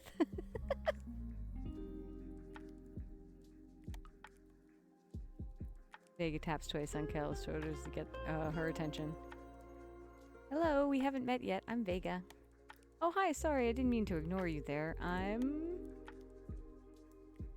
As Kael and Vega introduce themselves to one another, my attention shifts to two other people entering the Wayfarer's Rest, Shiwu and Saria. Yeah, Saria. They walk over and join us at the bar. Oh no, Doctor. I feel funny again. Ah, yes, Doctor and the officer. Anything I can get for you, dear guest? I'll take a glass of Quilloom. Just some iced tea with mineral water, please. Coming right up. Laura says with an easy smile. How are you feeling? Much better, thanks for asking. Of course. Well, try not to keep we'll try not to keep you out so late. Need your rest to adjust to the GA standard time. Days are a bit longer. You're probably speaking of rest. She turns to Shiwu. Uh-oh. Are you getting enough rest, Shiwu? The meds you gave me are doing their job, helping me fall asleep, but I still find myself waking up multiple times in the night. I see. come by my office tomorrow and we'll talk more. Maybe I could make you something that could help? Laura offers, placing Shiwu and Saria's drinks on the counter in front of them. I'll remind you that I'm 2 years sober, Shiwu says with an exasperated sigh. Something non-alcoholic. Honestly, I'm hurt you think I disrespect your sobriety like that. Oh! So, if you need somebody to come by your room and read you a bedtime story... Yes, very good, Shiwu. And Laro! Laro winks at Shiwu suggestively, but he completely ignores Laro, totally unfazed by his comment. Shiwu takes a sip of his iced tea. Honestly, why does everyone on the station care about how much sleep I get?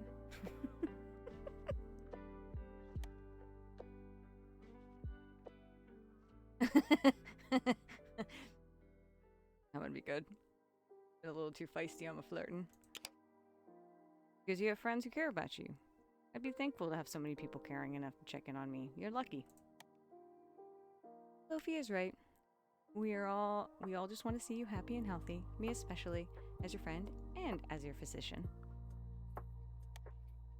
I know. You know how fortunate I am, and thankful for it. Just not the biggest fan of being fretted over so much. I can take care of myself.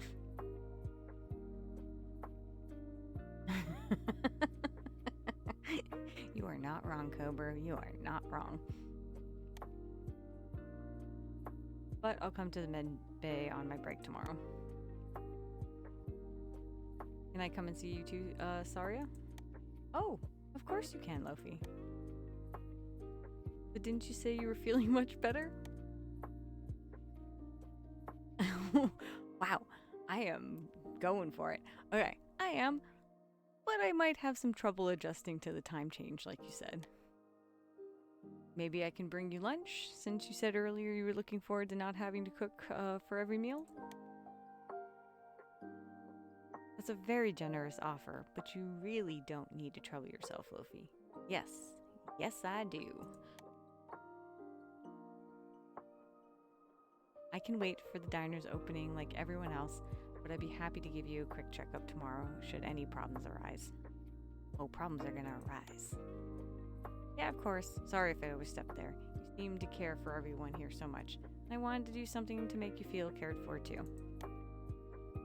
You didn't overstep at all, so don't worry. But I won't be accepting any special treatment, not unless you want to deliver lunch to Siwoo and everyone else. As the conversation continues, Roswell climbs onto the bar. They stand on the counter and call out to the assembled group. All right. Can I have your attention now that everyone's here? Please get off the bar. Right. Sorry. Roswell hops off the bar and back to their seat. As I was saying, let's make a toast.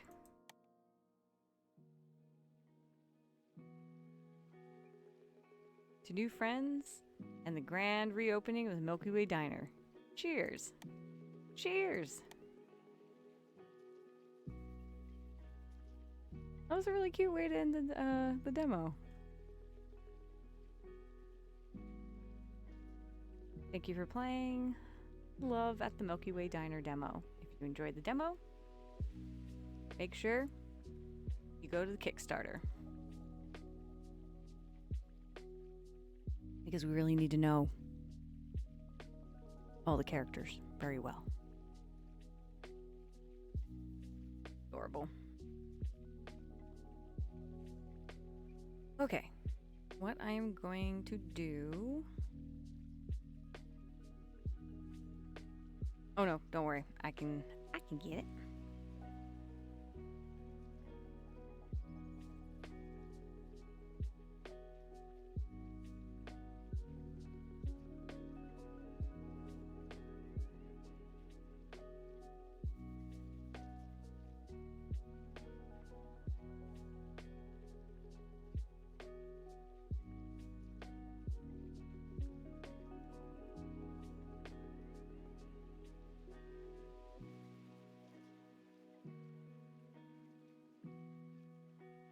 Okay. Get that link.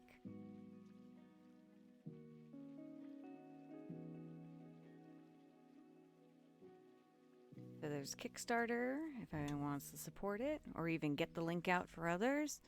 You know that always helps, especially for games like this. And of course, wish listing it is also super helpful, even if it's just the demo. So yeah, what I'll do is I'm gonna kick an ad now so that I can take a break, get some more agua, and then we'll switch games and give Pet Shop Sim a try. I have no clue what we're walking into, so probably it will not be as spicy as this. So, and of course, I will leave fishing up for y'all.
Okay, we back.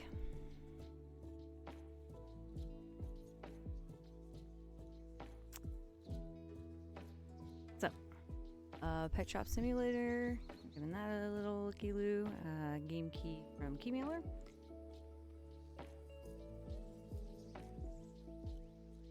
Double check.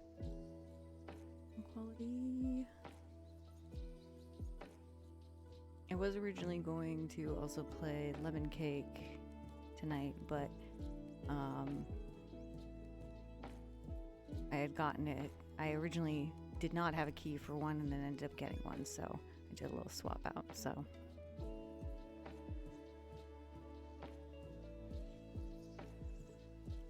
and also, hey Nevermore, how are you? Thank you for doing the shout out.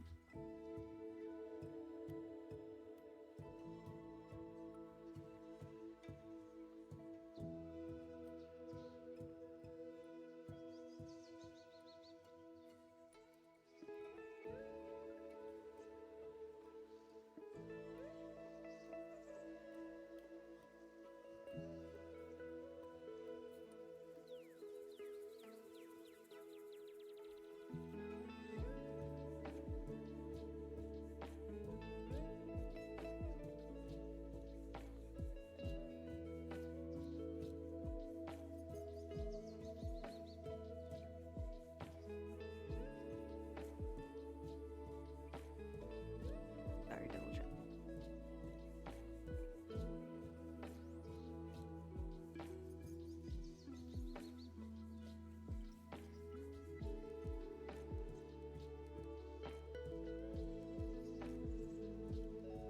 Oh, well, apparently they just added a patch on the 26th that has added dogs and cats. Do children these days even know what a VHS tape is? Probably not.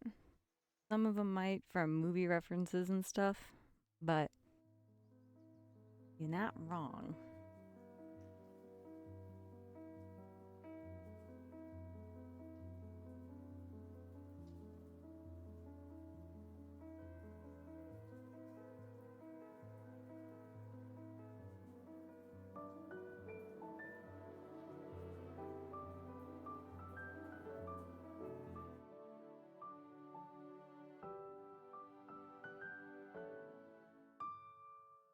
Oh, that's right.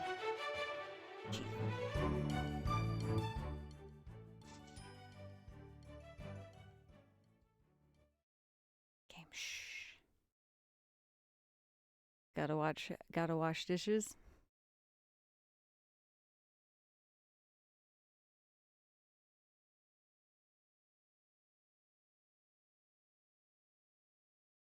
Okay, that was funny. Yeah.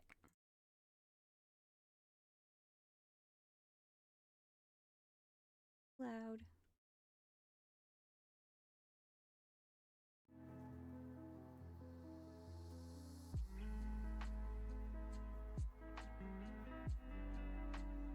Okay.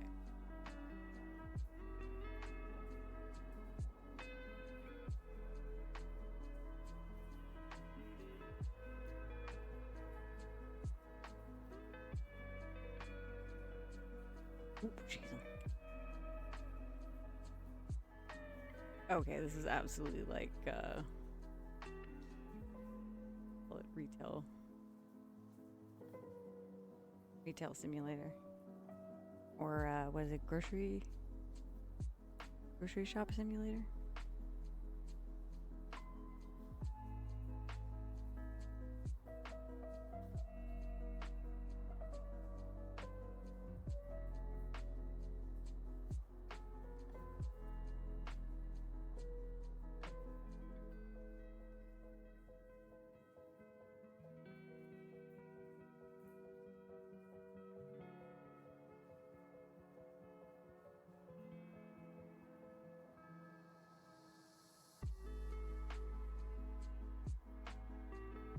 I don't want to get accidentally hit in the forehead by a flying piece of furniture.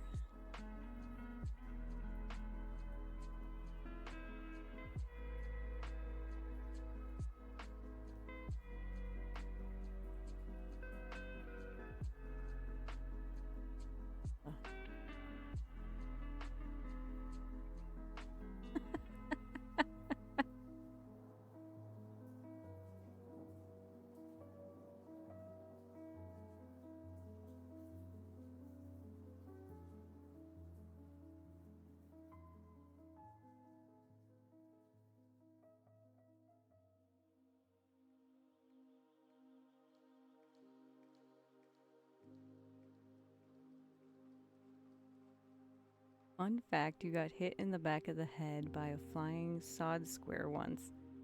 Well, that's not where you want sod. Was it during a sport or something else?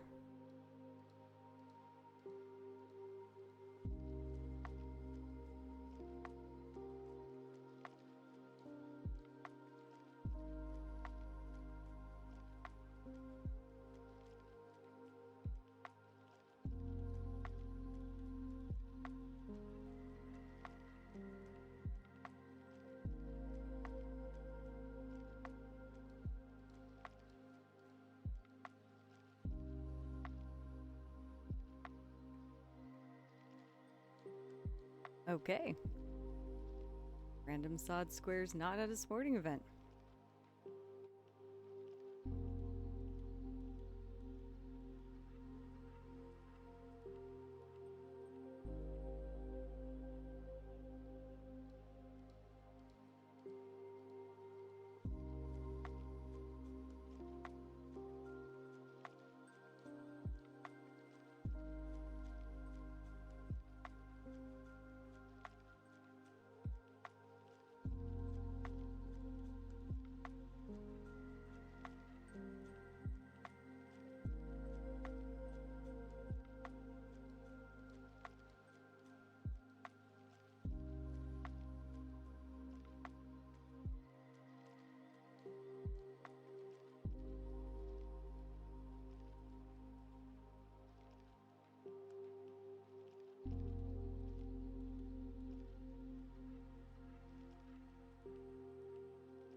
Mom, you were placing sod in the backyard and she was throwing sod over the brick wall to me and you were placing them, well, misjudged timing of one of the throws and she hit you.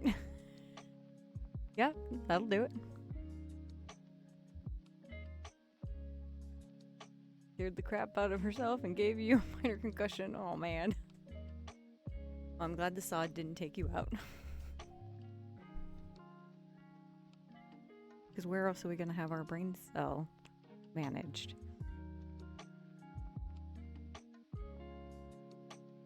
But also I like you, so I don't want you being taken out by sod.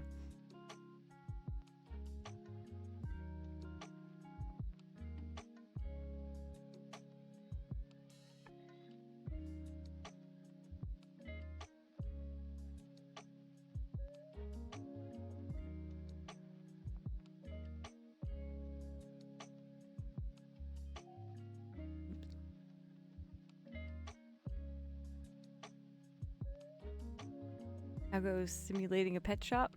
Just started. We just finished Love at the Milky Way Diner.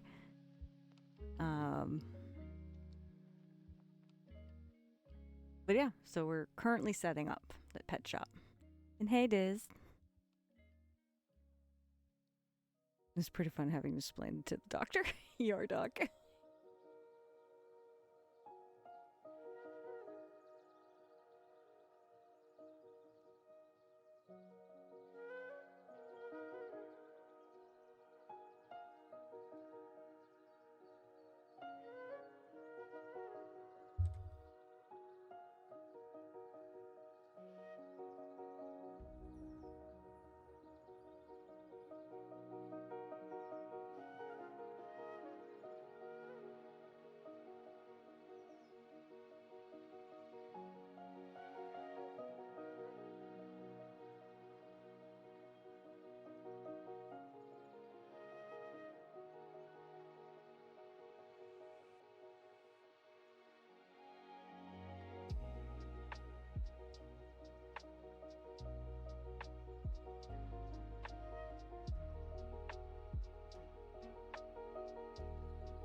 Look at the corgi.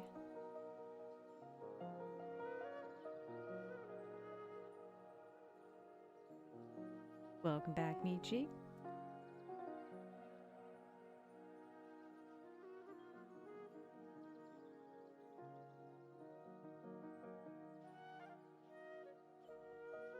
Nietzsche, look at the cute little corgi. I got distracted.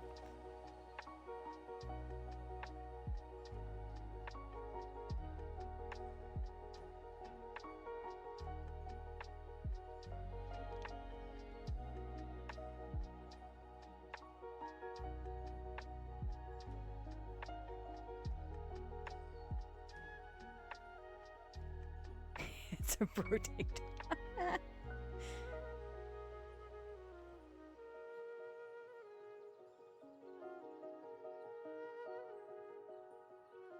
God, they didn't say walk this way. Mouse wheel.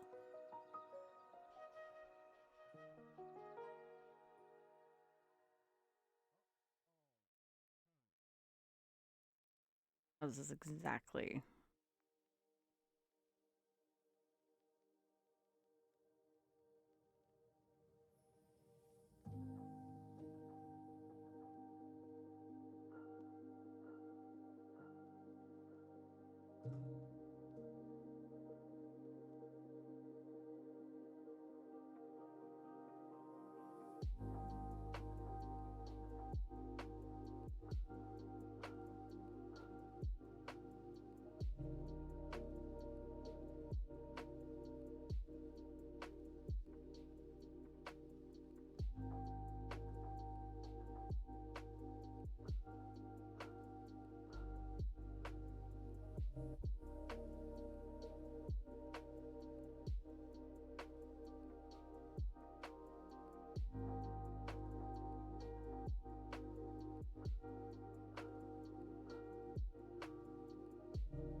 Uh-oh. Oh no, I'm stuck. Being held hostage. Ooh.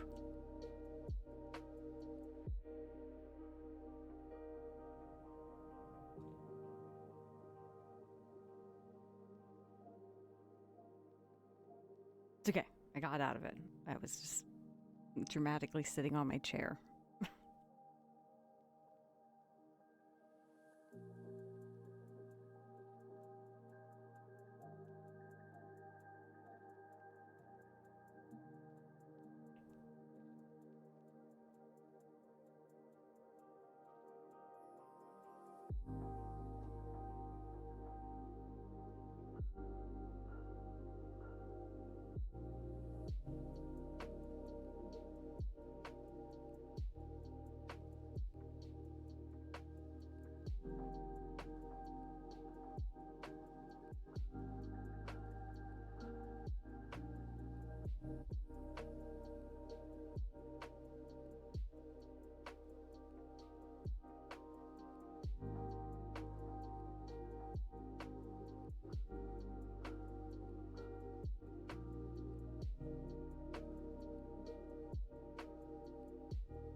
Oh, look at the cute doggo.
I feel like everyone just swooned over the bun bun.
Oh, that's a problem.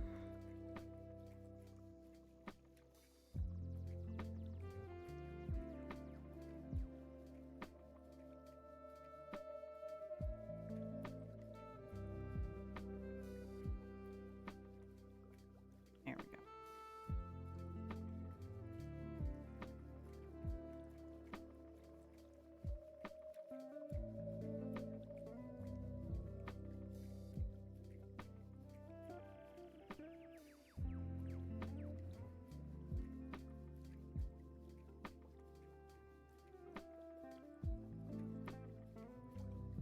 Oof. To adjust my sensitivity. It's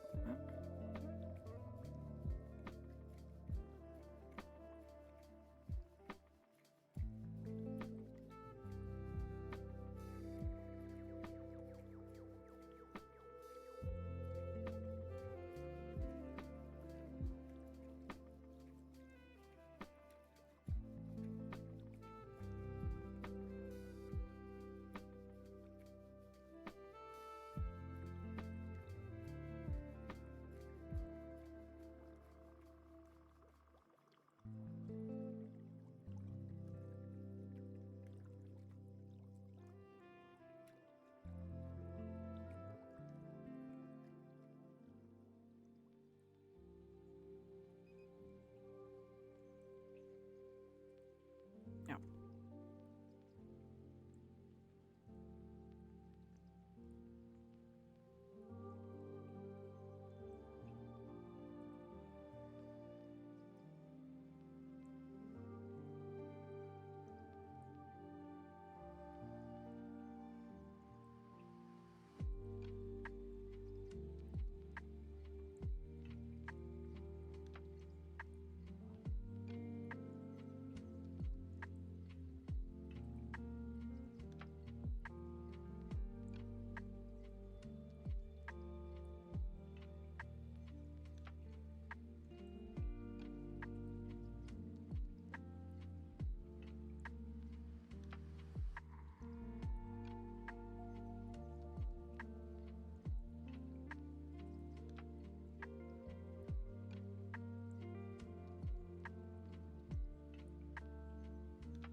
I can't keep the stuff on the shelf fast enough. Welcome in, welcome in. Just so you know, we have anonymous follows, so if you want to just lurk, feel free to lurk.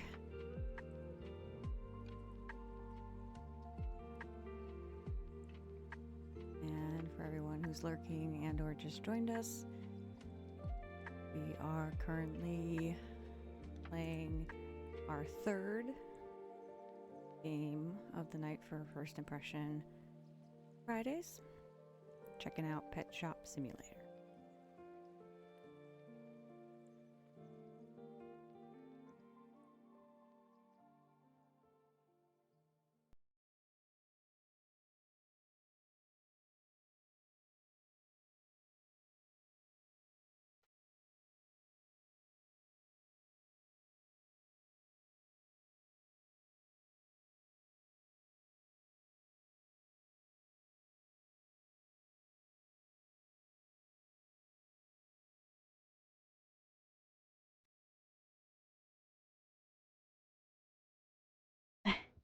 No worries, Diz. You are welcome.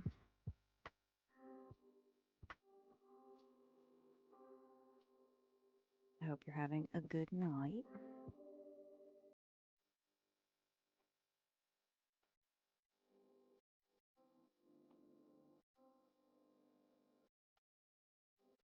Ugh.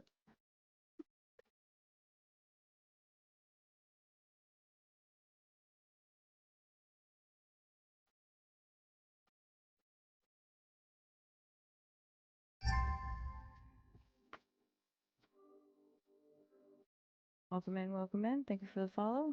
Just so you know, we have anonymous follows, so if you just want to lurk, please feel free.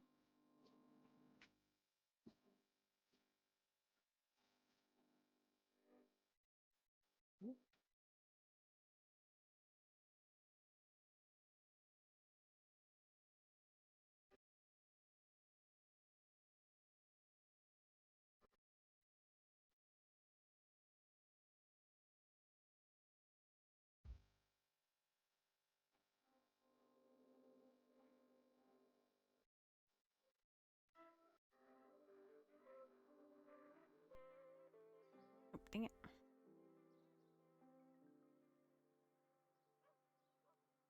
Oh, shush you.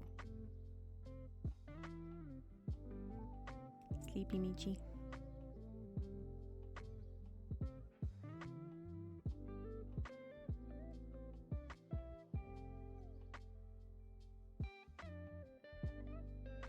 Okay, we need to close the store.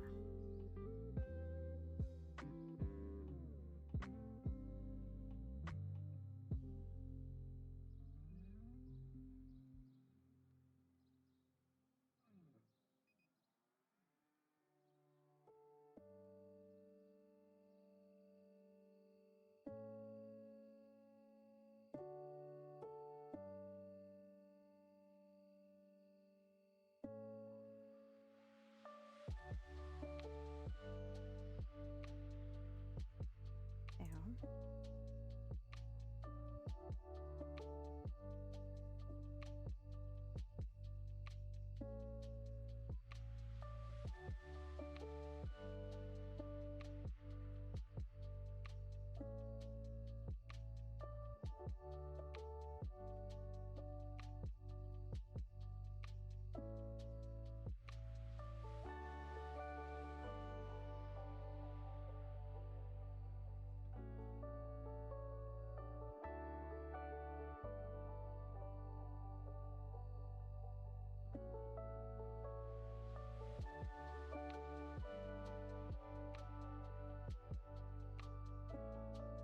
I hand the money to them. This is very silly.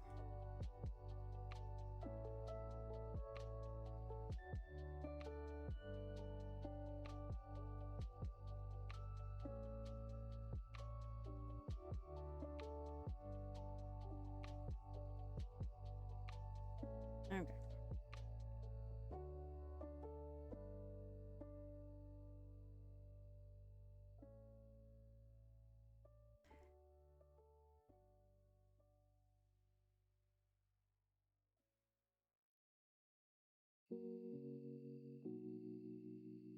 Full difficulty.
You really want to stay up, but you're crashing fast? No worries. Probably gonna wrap up soon.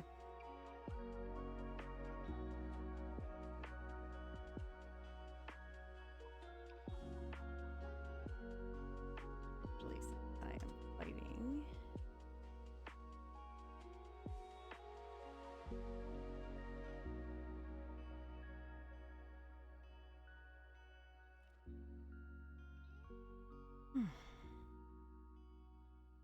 Think it's your quitting time? Sounds good.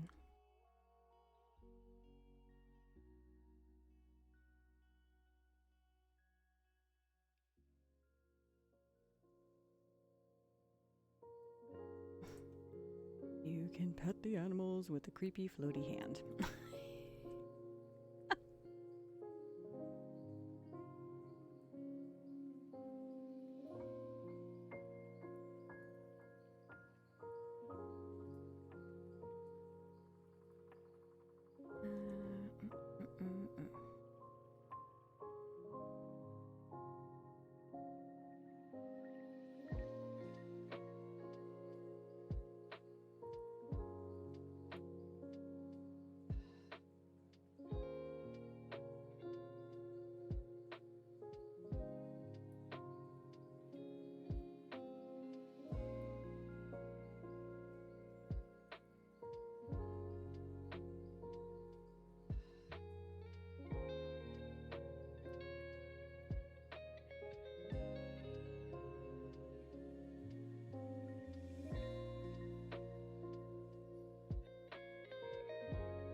Hello, Emma. How are you today?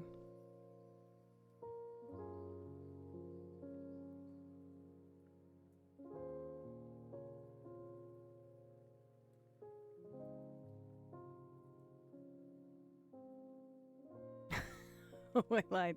Lila was on early. That happens sometimes.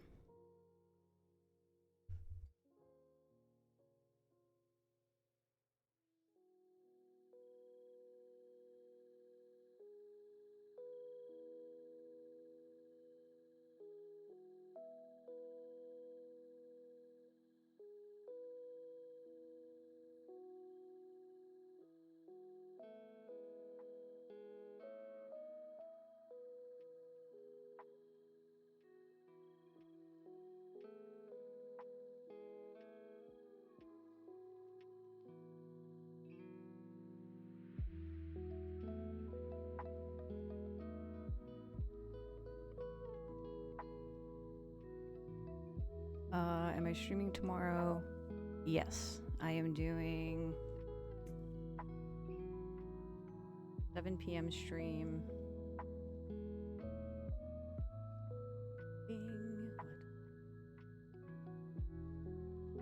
Ducks and DIY.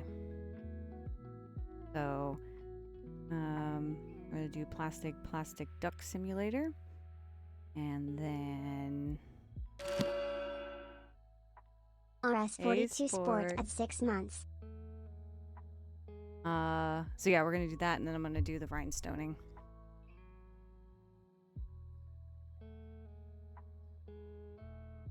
Also, whoa, jeez.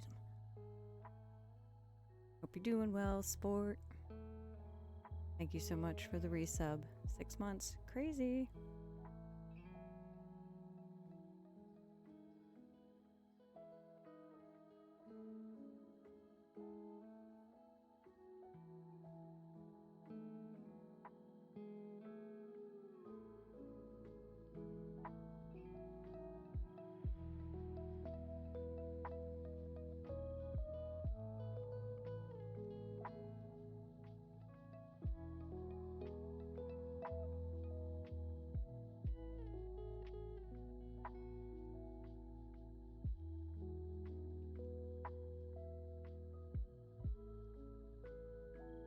Thank you for the shout out, Cobra.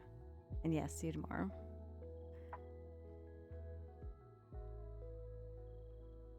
Also, anyone who's chatting, if I am slow to respond, it might just be because I'm focusing.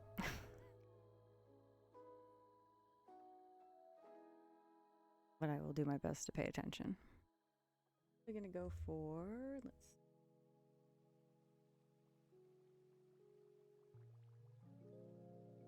another 15-20 minutes before we go find somebody to raid.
You really want to stay on, but you're having a hard time being on your PC.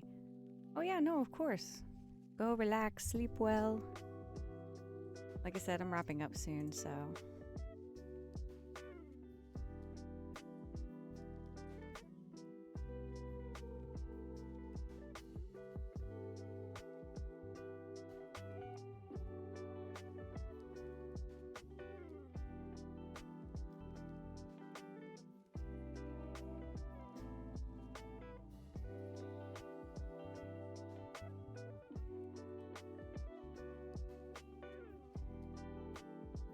Thanks for the lurk, sport.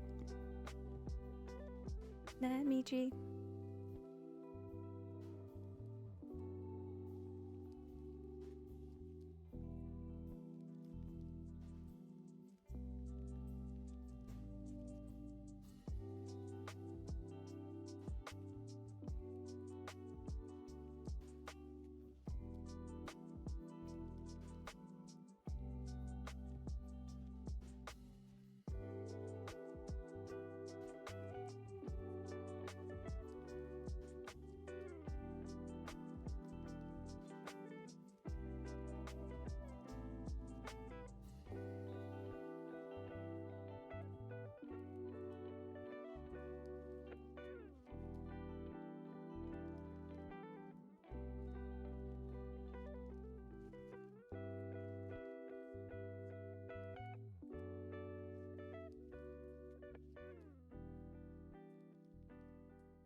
Okay, I think on that note, get used to this game a little more.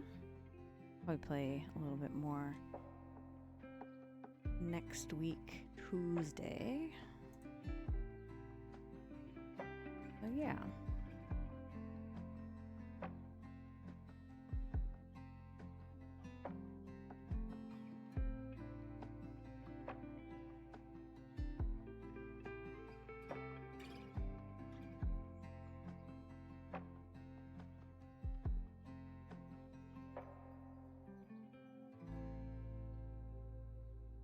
Let's find somebody to raid.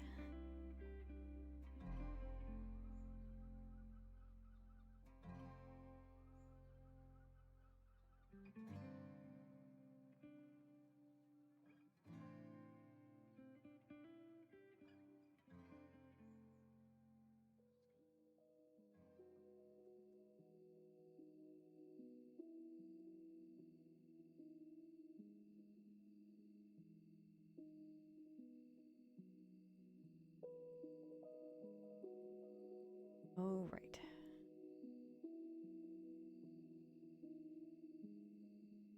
Bunch of my friends are playing Final Fantasy and can't see that because blurs.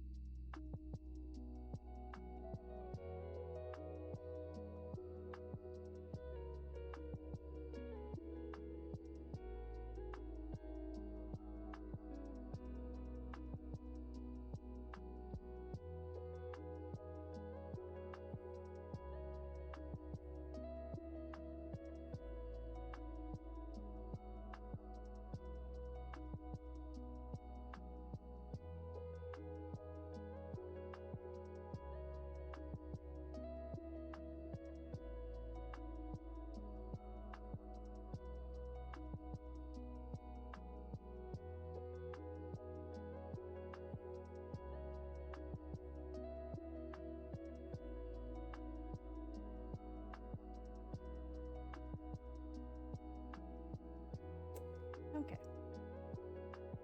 We'll go raid Lilo.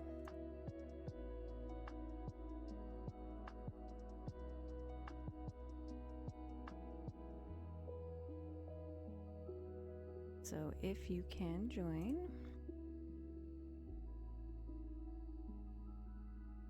First message is for followers, and you can add whatever emotes that your heart feels. And then the second one is for subscribers. I want to say thank you so much for the subscription, especially the gift ones and the resubs. I can't express how much I appreciate that. Thank you so much for the follows and the lurks. Thank you for checking out these games. So we did Blob Life. We did Love at the Milky Way Diner. And we did a little bit of Pet Shop Simulator, which I'm going to get a little more acclimated with next time, by the time I next play. Have a good one, Diz. Thanks for the chill. Anytime.